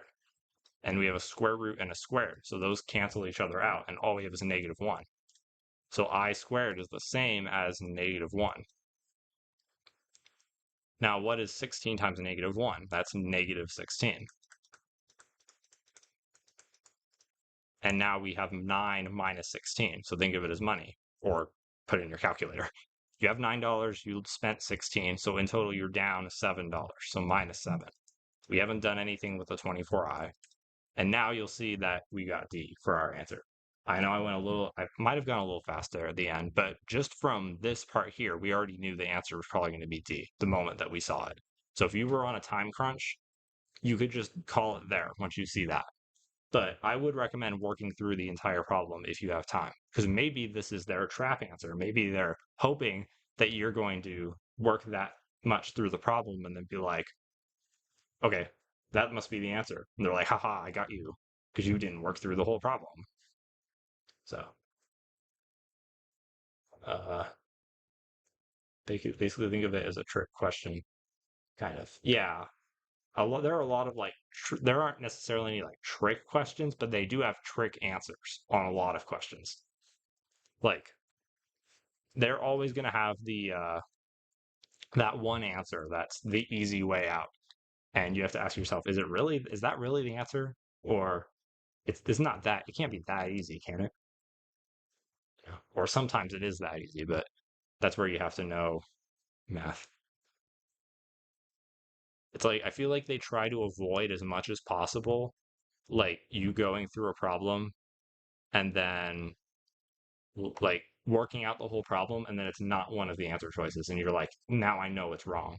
Like it's almost like they don't want that to happen to you. Like they want you, if you do it wrong, for it to be one of the answer choices so that you get it wrong, which sounds kind of evil. Maybe I'm villainizing them a little bit, but they can be villains sometimes, those question writers. Okay. Problem number 10. We've got a little bit of geometry going on here. This is probably going to be the most involved one so far. Let me move this up a little bit. Okay. What is the length of segment AD in the diagram? What is it? What is it?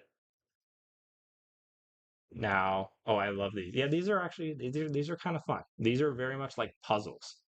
Like, how do you solve well, first of all, the first thing you want to do before getting scared is think of what the question's asking. The length of segment AD. That is the segment between A and D. Here's A, here's D. So it wants us to find the length. If I could draw, that would be nice. The length between A and D. So this is what it wants us to find. The ACT is catalog of what calcs are permitted. Yes, it does.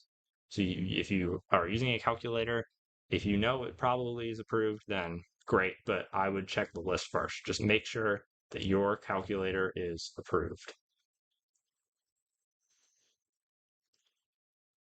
That is an important thing. If you're like, I don't know if I can use my calculator. Uh, yeah. They have some like hilarious ones for like what's not allowed. Like if you have a paper tape calculator, then it can't make noise or something. I'm like, is there really anyone bringing that?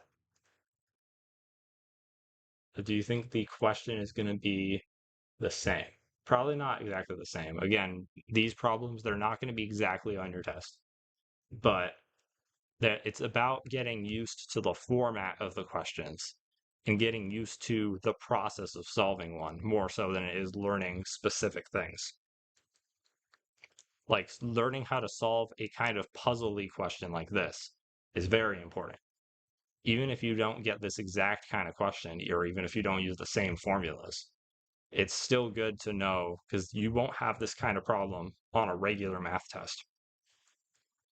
So kind of knowing how to think through a problem like this, it's more of like brain exercise.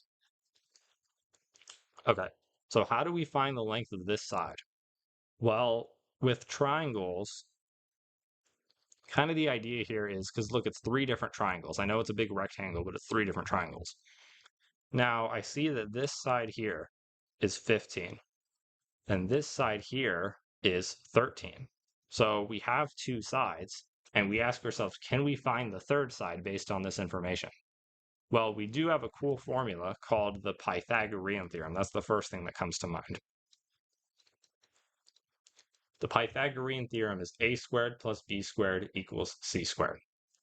But that only works if you have a right triangle. That's the important thing to know. And that means where you have a right angle. Like, for example, this triangle here is a right triangle. It has a right angle, which looks like a little box. It's 90 degrees. But this one here is not. I mean, this is not a right angle. So we can't find the third side here. So you're like, oh, what do we do now? I don't get it. Well, you'll see that we have two right triangles. The other two triangles are right triangles. So maybe if we figure out the lengths of these sides, it will help us find this side. Maybe, possibly. Well, let's go ahead and well, actually, the one other thing you can think through is what's another way we could find the length of this side? Well, the length of this side is going to be exactly the same, right? Because it's a rectangle and they're across from each other. These are going to be the same length. And we know that this is 5. So what if we found the length of this side, this one here? Then this, whatever this is, plus 5 will be this one. So just a thing to keep in mind. You don't necessarily have to know that right away. You can just start solving for sides and then just hoping that it will help you in the future. But it's good to think ahead. So this right triangle here, we only have 15. We don't know what this is. We don't know what this is. So we can't do that one. But we can do this one down here. This triangle is a 5 and a 13, and we just have to find this side. So let's solve for this one right here. Now, how to use Pythagorean theorem? Well, remember that A and B can be whatever you want. I have the ACT tomorrow, and it's 10:40 p.m., but I'm so nervous I'm binge watching practice vids. Well, good. It's good that you're watching them. Uh, oh, you, you at the current time. I don't know if it would be able to take an ACT that late. I don't think my brain cells uh, would be able to handle it. I had to take a final exam a few weeks ago that was like late at night, and man, my brain was mush. Yeah, okay. Uh, mine's at 8. But honestly, the time that you have to take the ACT though is so early though. Like 8 a.m. Why do they make you take it at 8 a.m.? I wish you could take it at like 9 or 10 at least. Like that's so early. I mean, I guess that's when you get up for school anyway. But yeah, I think 8 a.m. is kind of the standard time for it to start. Like it's so early. I don't like it. Yeah, when I took the SAT, it was I think it was like 8 a.m. on a Saturday. I'm like, why? 40 minutes away. Oh, so that means you have to get up even earlier. Man. So I'm guessing it's like not at your school then? Or because I know that when I took the SAT, it wasn't far away, but it wasn't at my school. Like I had to take it at a different location.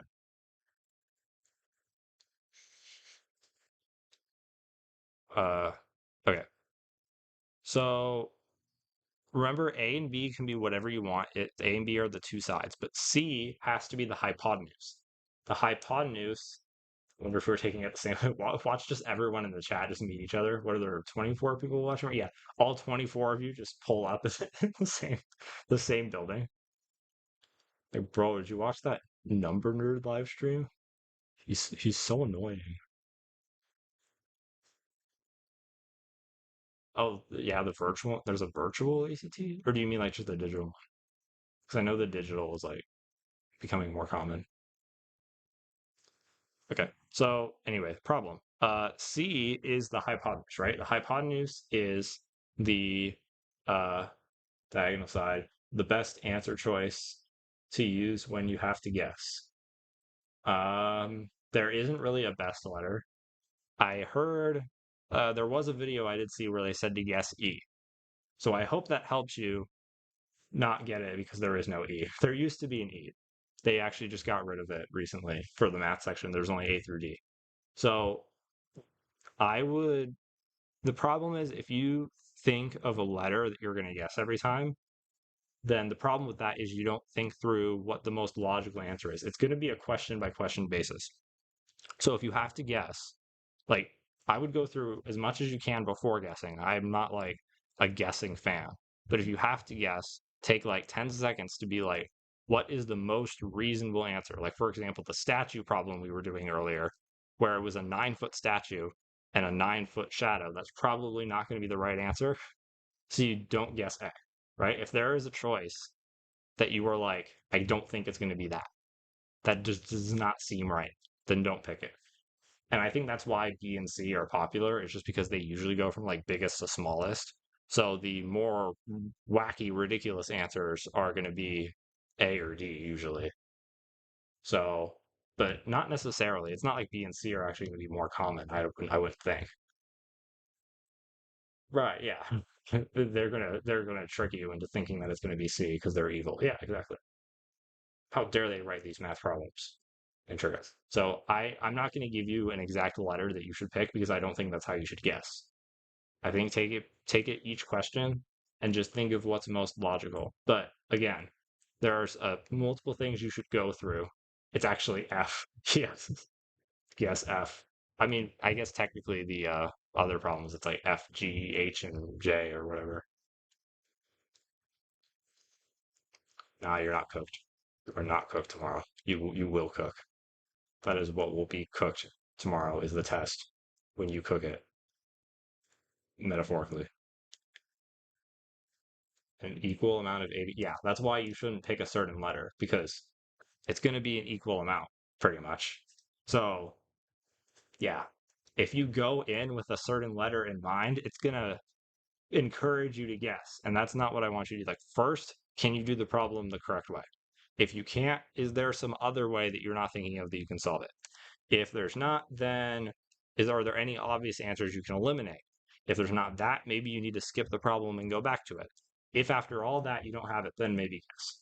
But obviously, don't take too much time because, and I know that I'm making it sound really easy and simple, but it's not. It's hard. It really is hard. But that's why you want to, practice. Yeah, 19 and math, yeah, it's pretty good. State average is 20. Yeah, I was looking at the actually just a couple of days ago, I was looking at the state averages. It's so weird how different they are, like in different states. It's goofy. But yeah, I think 19 and 20 is like kind of the good like middle ground. Okay. Uh I feel like yeah, there are a lot of people who are like, "Oh, I only got a 20 something." I'm like, "That's good." Like I mean, obviously push yourself to be that like wanting to do better is always a good thing. But, if you got like a 25 or something, like that is pretty above average. If you have absolutely nothing you can eliminate, don't you have better odds choosing one letter over and over rather than jumping around?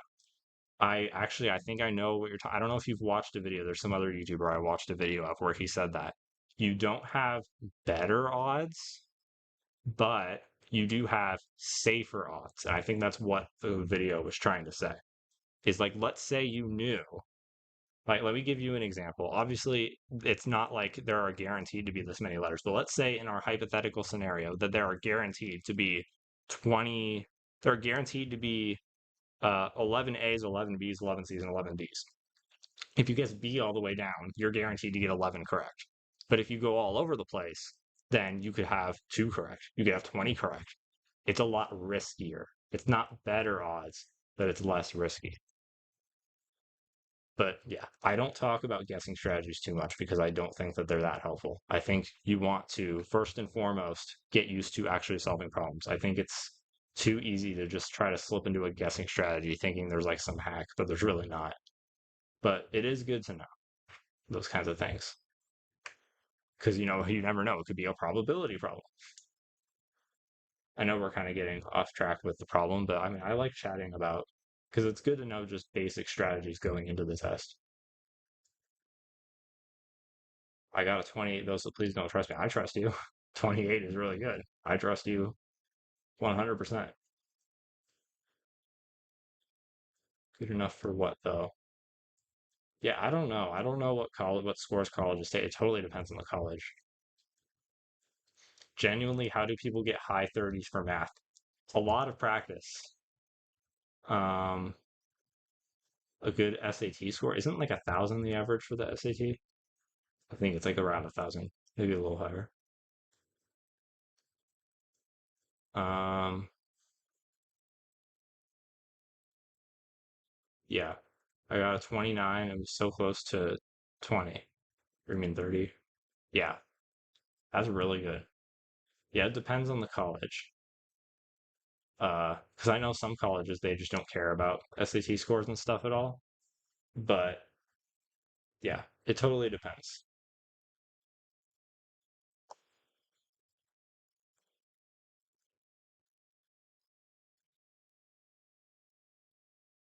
Anything above 1,500. I mean, yeah, 1,500 is if you get a 1,500, that's pretty good. That's because 1,600 is max. I think it used to be more than that when they had the essay.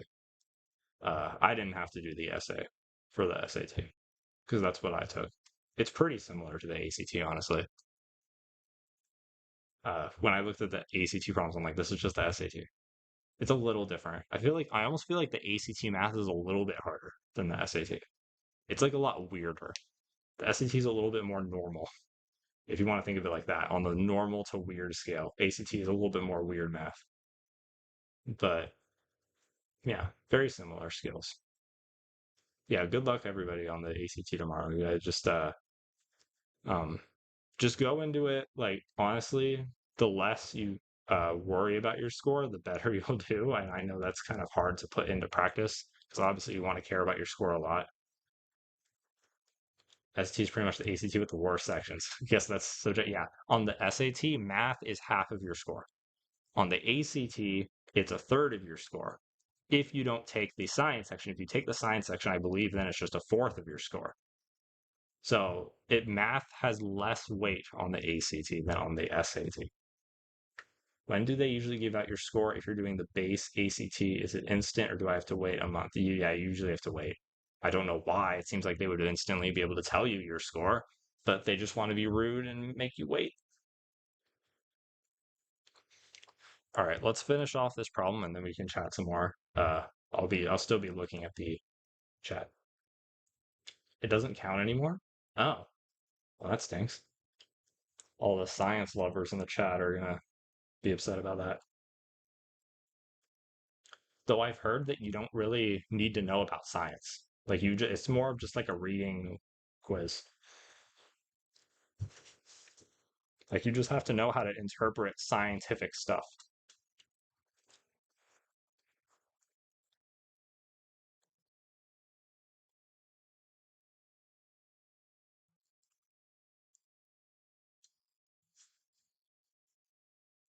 Reading, reading graphs. Uh, oh, okay, yeah. Maybe that's why on the math section, because I was saying I haven't seen that many graph problems, but maybe that's why. A lot of people take the ACT at once because of certain days, so when they grade it, it's hundreds of people at a time. That's true. Now, I mean, it seems like with computers though, it would just be like automatic grade, They know immediately how many questions you got right. Though I do see there being a problem though. If they told you your score immediately, I could see there being cheating problems. So I can see that. But other than that, I don't get it. Or if you did the essay portion, that would take time. What's the point of taking the science portion? Because some colleges will want it. So they basically just want it to be completely up to you. Um, if you go to in STEM college, your STEM score is important. Yeah. It's basically they have an optional science and they have an optional writing, like writing an essay. And it's just based on whatever the college wants. Obviously, if you're going into a science profession, they might want a science score from you, right? So, but if you're not going to want to do anything relating to science at all, then maybe it's not so important. Because really, it's just the score is they'll look at it and they'll determine if you're worthy. And I guess how they determine that is totally up to the college. If they want you to have science, then yeah, then you can take the science. So up to you. It is totally up to you whether you take it or not. Okay. So 13 has to be our C. Remember, just as a review, if anyone's just joined, we're doing the Pythagorean theorem. We're trying to find this green side, but we can't do that immediately because this triangle is not a right triangle. So instead, we can do it with this bottom triangle, and we're going to hope that we get somehow to this green side. So 13, yeah, AC uses more roundabout problems. In addition to your composite score. Yeah, I mean, not necessarily, it's not like OP, like if you don't take it, you're hurting your score. I think it just kind of averages it out. But someone said that it doesn't affect your composite score. So I don't know. They probably look at each score separately more than they do your overall score. Okay. So let's plug in what we know, right? I'm going to say that A is going to be 5 and B is going to be what we're looking for. You could do it the other way around. It's just that C has to be 13, our longest side or diagonal side. So let's plug in a 5 for A and 13 for C. B is going to be exactly the same because we don't know what that is yet. And now let's simplify as much as we can. So 5 squared, that's 5 times 5, which is 25. Everything else is going to stay the same. And then 13 squared is 169. And now we can go ahead and solve this, right? So solving for b, let's get rid of the 25. It's being added, so let's do the opposite, which is subtraction. So let's subtract 25 from both sides. So these cancel out. On the left side, we have b squared. And on the right, we have 169 minus 25, which is 144, if you put that in your calculator. Now, how do we, my watch is telling me to stand. No, I will not be doing that. So how do we get rid of the square? Well, we're going to do the opposite of squaring, which is square rooting on both sides. And technically this is plus or minus square rooting, but we're not going to have negative sides. So we're going to ignore the minus for now. So these cancel out. On the left, we have our letter B, and on the right, we have the square root of 144, which is 12, because 12 times 12 is a 144. So we have solved for this side here. This side down here is equal to 12. That's not our answer, though. You might be like, 12, hey. Well, no, because remember, we're looking for this side. It could still be 12, but maybe not. I know this is a really involved problem, but that's why I wanted to do this one last. Some of the scores were wrong this year, so they had to recall them and give out the correct grades. Whoa, that's not good. Apparently, computer testing isn't foolproof. Wow. Honestly, it's like you'd think, how would they do that? How would they mess that up? But at the same time, I'm not surprised. Like things like this happen all the time. Things get messed up. It's crazy how that happens, but I guess it's just a thing. Like I don't know how you mess up scores that bad, but wow, that's crazy. I would hate to be like thinking I got such a great score, and then they're like, "Oh, sorry, we just um we uh we messed up your score. So actually, you got a 12. Sorry." Like I would be, yeah. How do you mess up a Scantron? Great question. I don't know. Wait, my reading score was abnormally bad for my first official ACM, which yeah, I don't know how much it got changed by. Oh, I didn't even think about that. Yeah, I was like, computer testing. I don't know how they don't give you your score immediately, but people are taking the paper ACT, and I guess they don't want it to be like unfair for the people, the digital ones, to get their scores immediately, and then the paper, like they want it to just all be the same.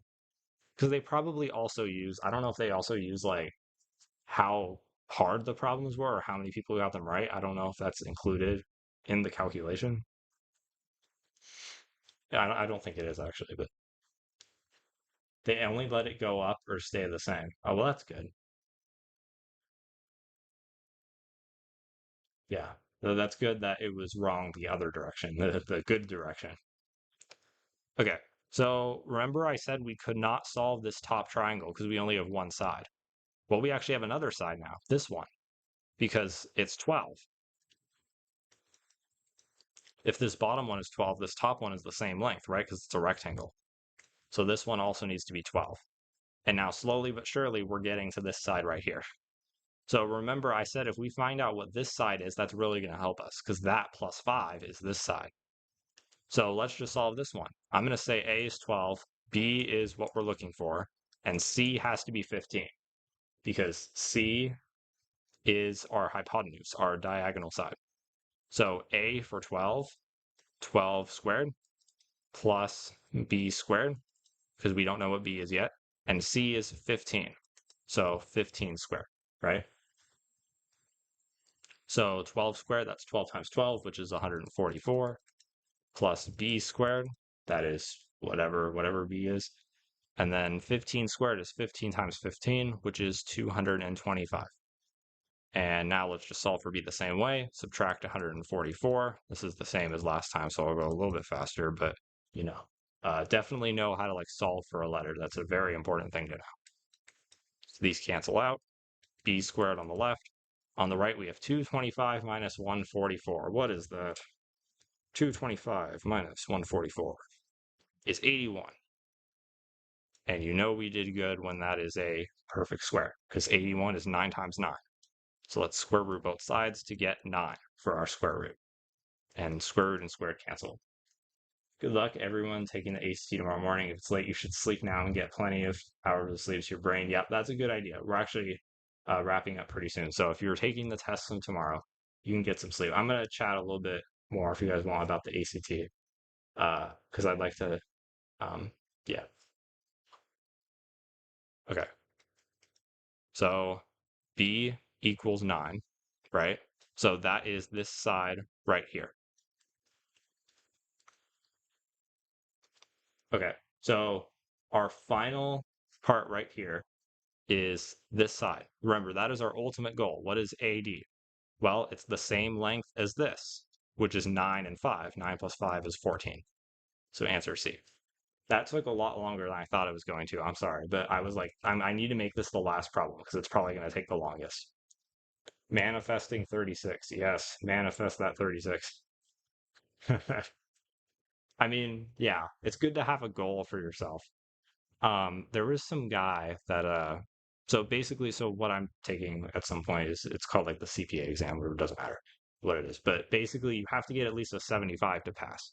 And there was a guy that said something like, "My goal is to get 85 on the test," and he said that's because if I fail my goal, at least I'll still pass, and that's all that matters. And he was like, but if I set my goal to get a 75, then if I even barely fall short of that goal, then I'll have failed. So like it kind of makes sense if you want to have like your mindset like that. I don't know if that helps at all with the ACT, but just like if you have an idea in mind, then remember that yeah, for accountants, yeah, that's what I'm wanting to do. So yeah, like if you have an amount in mind and you kind of fall a couple points short of that, just know that you still did good. Like if you have, if you have like a 20, a 22 in mind and you get a 20, or if you have like a 30 in mind, you get a 27. Like obviously you might have fallen short of the number that you were thinking, but we usually overestimate how we're going to do. I think that's usually the case. So you don't want to like, get upset over it. Like you obviously you just look at it in terms of like, if you got a 27, like a 27 is really good. So that's how I would think of it. Think of it for test scores. But obviously, I mean, yeah, having a goal in mind is always pretty good. But it's hard to tell too, just because like saying I want to get a 29, but it's like, what does that mean? Does that mean a 29 problems correct? Does that mean like it's just a random number? So it's hard to know when you're at a 29 level. So really, all you can do is just study as much as you can. Taking the ACT for the fourth time tomorrow. Wow. I mean, taking it a lot of times is good because it's only the best time, right? The only thing that it costs you is whatever the fee is for taking the test and your Saturday. But other than that, it doesn't cost anything. You're not going to like make your score worse. So that actually taking it multiple times is great. This is my sixth time. I'm so tired of taking this test. I did not know that people took it this many times, but honestly, I can see why. Like, if you know of what college you want to go to, and you know that they want an ACT score that's good, then if you just sacrificing a few Saturdays, if you know that it's going to help you get into a good college that you like have in mind, then like that absolutely could be a good idea. I know it's tiring, but like remember that if you get into the college you want to go to, then that's like, you'll be your college self will be very thankful. I checked in my reading and math went up 1 point each. Nice. That's got to be satisfying. I got to do better on reading and math, of course. Yeah, I mean, obviously, you want to do better on all of them, but reading was always my worst. Like, not that it's like terrible, but I don't like it. I don't like the reading. The math, like the math, at least there's always an exact answer. This is what always irritated me about the reading, right? And I mean, maybe that's why I have a math channel, not a reading channel. That's why I'm not reading nerd. But I liked that with math, there's a specific answer. Even with the grammar, there's a specific. I mean, I'm talking about the SAT because that's what I took. But even with the grammar, that is like there's a specific way to do it. Like this is the word that goes here. There has to be a semicolon here according to the rules of English. For reading, it's like which of these is the best answer? What did the author eat for lunch today based on line 4 of the passage? Like, it's like, yeah, it's, I mean, it seemed pretty subjective. I mean, if you look at it now, I mean, usually there's a pretty objective answer, but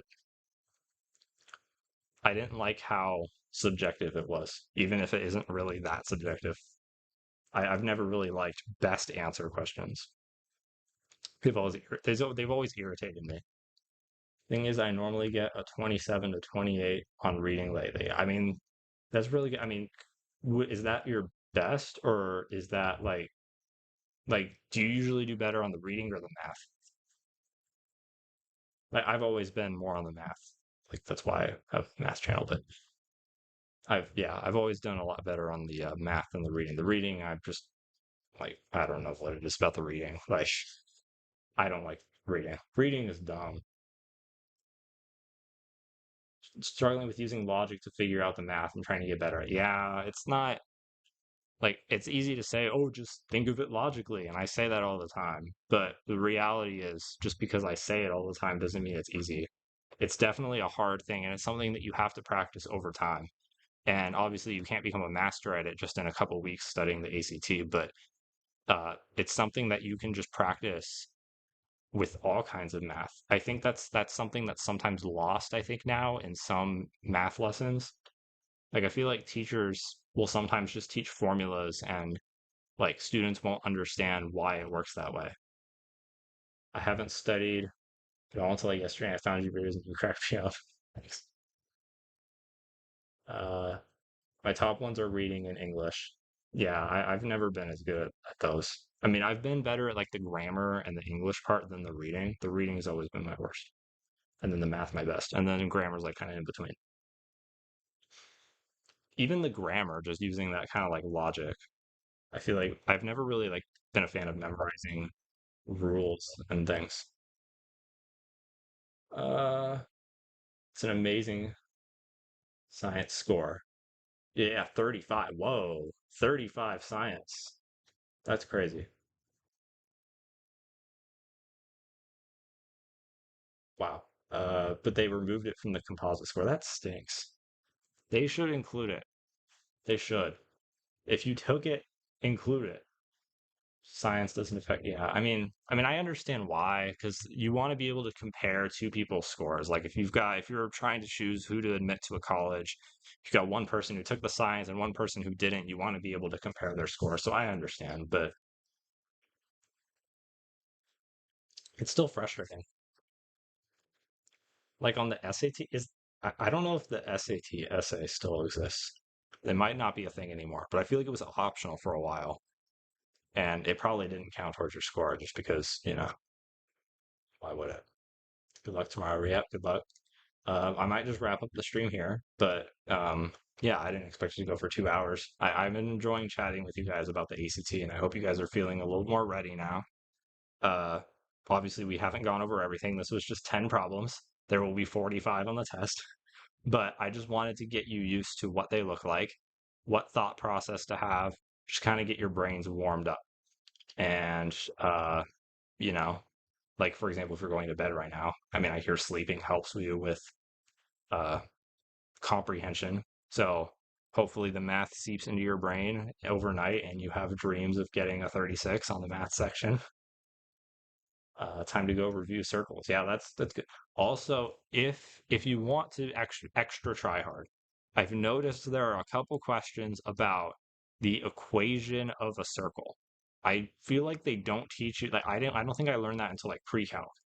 So if you haven't learned that and you're like, I want to get every question right possible, if you're like in the high 20s to low 30s range, maybe take a quick look at how the equation of a circle works. It's actually not that hard, but it is kind of a really random thing that won't help you anywhere else. So I try not to do those kinds of problems where it's like, this is a random thing that might be on your test, but it won't help you to do any other kinds of problems. I try to avoid those on these.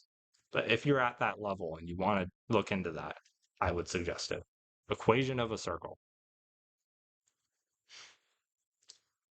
Or it might be like equation of an ellipse too. Like an ellipse is like an oval. I can't remember. It might actually be an ellipse that I'm thinking of. Circles and ellipses, or whatever the word is. Ellipses? Something. I appreciate the practice problems. I'll be studying them on others. Good idea. No, no problem. I do have more. If you it's shameless self-promotion time. If you want some more practice problems, I have plenty of videos on how to do different ACT practice problems. Yeah, I know it's kind of late for a lot of people, so I mean, yeah, sleeping is overrated. Yeah, I mean, yeah, sleeping might is obviously a good use of your time. Uh, for the day, the night before the test. Definitely get some good sleep, especially if you're taking it at 8 a.m. and have to drive 40 minutes to the test center. If that's you, then sleep is good. Get some sleep. I appreciate you and your videos. Thank you so much. No problem. Thank you for saying that. And I saved other videos of yours. Yeah, let's go. Getting that ad revenue. I mean, what? Huh? I didn't say anything. Thank you so much. Good night. Good night. Yeah, good luck everybody on the ACT. I know it seems kind of scary, but hopefully this is giving you like these are very similar to the ones that are on the ACT practice test. So if you've seen that, you might even like if you went through it, you'd be like, wait, I saw that problem on the live stream. Yeah, because it's like very similar. I kind of like sort of stole them from there. Good luck tomorrow, everyone. Yeah, good luck. Okay. Does anybody here like the math section more? That's a question that I have.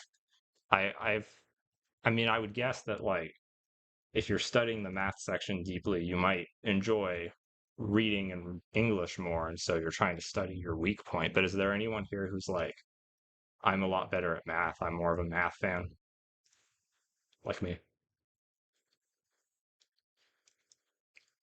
I don't know, because I've always liked the math a lot more. But yeah, good luck everyone on the ACT. Get some good sleep. Make sure you have everything. There is a video I made that was like nobody's watching it, unfortunately, but it's like the 5 steps to preparing for the ACT. And it just, goes over what you need. At the end of it, I talk about the different things that you should make sure you bring. Make sure you bring your tickets. Don't forget your little admission ticket thing that I think you need to bring with you, like your ID and stuff as well. 2 pencils, or 4 pencils, or eight pencils, or 100 pencils, or however many you want. Erasers, bring some brain food, bring some snacks. Definitely not. My calculator is the only reason why I can even make a 21 on the math part. I mean, the calculator is a tool. Like it's not like the calculator replaces you being good at math. If you know how to use your calculator to solve a problem, that's the intended way to do it. And a 21 it's above average, so that's good. Do you know anyone that does similar reviews but with reading? Um, I don't know about the ACT. Um, Yeah, I can't name a specific person. There is a YouTube channel I've seen, but it's about the SAT. I don't know if you guys have heard of what's the channel called? Like SAT Gamified or something. I know he focuses a lot on reading, but that's like SAT. So I don't know if that's similar enough. It should be pretty much exactly the same. I haven't looked into really what the reading section is like on the ACT. Um, yeah, bring some water definitely, and sweatshirt if it gets cold in the test center. I know sometimes like it's like, why do they have the AC on so cold? Though I've heard that apparently colder temperatures are supposed to help you more with logical thinking, and then hotter temperatures or warmer is better for like creative thinking or something. I don't know. I'm not a scientist, guys. I don't know. Apparently I can't read. Well, apparently I can't either. I've never been that much of a fan of the reading. Yeah, unfortunately, I don't know exactly of a person that would help with the ACT reading. But if you don't care if it's like SAT advice, because I would assume it's like the same thing, then I would check out the SAT EMified. I think he has like reading questions. Um, yeah, that I feel like that's part of the reason that like whenever I've tried making SAT videos and they just never really do as good. Like always the ACT ones do more. And I feel like there's so much stuff about the SAT out there. And I feel like there's not much stuff about the ACT. And I don't know what it is because I know the SAT is more popular, but not by much. Like the ACT is still a very popular test. So I hate geometry. I don't know how it would help in finance. Well, you see, geometry is going to help you with, it won't help you at all. I don't know. Yeah. like even like because I'm doing accounting, and why did I want to go into accounting? Because it's numbers. And then I go into accounting and I'm like, wow, the pre-calc and the calculus and even like the algebra is totally useless here. But I still really like it because it's numbers and it's logic. But there are some even like math related jobs where the math that you learn in school literally does not help you whatsoever. It's kind of crazy, but it helps you get your diploma, which helps you graduate. That's what matters. I don't remember anything I learned in geometry last year. I don't remember anything I learned either. Like, though, going back to it, because I've made a few geometry videos, like a few geometry tutorials. Um, and I have like a geometry textbook with me. It's like over there, like over there. And I go through that for the lessons. And when I would go through it, it would like come back to me. Like I totally forgot it after I learned it. But when you learn it a second time, your brain learns it faster because you're like, oh, I remember doing that. So it definitely like, especially if you're reviewing for a test like this and there's going to be stuff on it that you haven't learned in like multiple years, you'll learn it faster the second time around. You just have to review it again. But once you review it again, the process of learning it will be faster than the first time you learned it. My ACT is literally tomorrow. Go through some more for me that could help, please. Yeah, sorry, I don't really I think I'm going to kind of wrap up the stream here, but if you want, I did a stream a few days ago. So if you want more of this, then you can go back to that other stream and I did 10 more problems just like this. And so like and you can even like fast forward if I'm going too slow and I'm yapping and you're like, "Can you stop yapping? Can you just do the problem?" Like you can just keep skipping 10 seconds on me.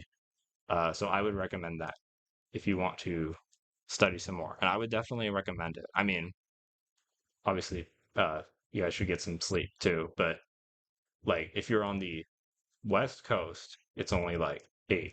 So you probably have some time to study more if you want. My baccalaureate was economics, so I didn't study trig and geometry during high school at all. Do you think I can still learn all that for the ACT? I feel left behind. Oh, yeah. And honestly, math seems like one of the hardest subjects to try to get back into if you after learning it. But you're you receive this one. I should re-review this one. Oh, are you talking about this one that's on the screen right now? Uh, if you're wanting to go back to a problem, then I would because you can rewind even while it's live, you can rewind. So I would recommend doing that. But basically, we were just doing Pythagorean theorem here. I wouldn't get too hung up over this problem, by the way, because this problem took a while. It took a lot longer than I thought it was going to. So um, if you're trying to just do a quick review the night before, maybe this isn't the best problem to try to like wrap your head around. Unless you have everything down flat, then maybe come back to this one. Uh, but yeah, so trig is not that common. I feel like trig is not the most common thing on the ACT. There's a couple problems on it, and it's kind of just like basic trig. So mostly you're gonna want to know algebra first and foremost, then maybe some geometry. And I definitely think that you can review it. Remember, if you've learned it before, it'll be faster. Geometry, you don't have to know, like in geometry, I know from my geometry high school class, it was so much random stuff going on. And most of that would not be very helpful. But like the basics, like 180 degrees in a triangle, here's how you find angle measures. This is the Pythagorean theorem. Those are pretty important to know. But like it's ACT is like the bulk of it is algebra stuff, algebra functions, how fractions work, a little bit of probability. So a lot of it is not necessarily things you learned in a class. It's a lot of just math skill, like thinking, logical math thinking, which unfortunately is not the easiest thing to just immediately become good at. But with practice, you can definitely get used to it and become good at it. Okay, well, if no one has any other questions, I think I'm going to wrap it up here. Thank you guys for watching, and you can definitely go watch the replay of the last stream if you want to review some more, or maybe you can just get off of this channel entirely and review some reading if you're not feeling confident in that or the grammar. But if math is your worst section, yeah, no problem. Yeah, if math is your worst section, then definitely review math more. And if reading is your worst section, review reading. Like just work on whatever you think your weakness is right now, whatever you're least confident about, review that. And yeah, I have, if math is your worst section and you want to review that, I have some videos, some live stream replays. But obviously, if it's getting late, you're going to want to review some sleep. That didn't make sense at all. But yeah, get good sleep. It's an early test. I want you to make sure your brain is in peak condition. And yeah, I'll see you guys next time. And we'll go ahead and switch to our uh, screen that I always have to make a dumb comment about every stream. And I'll see you guys next time. Good luck on the ACT, everybody. And yeah.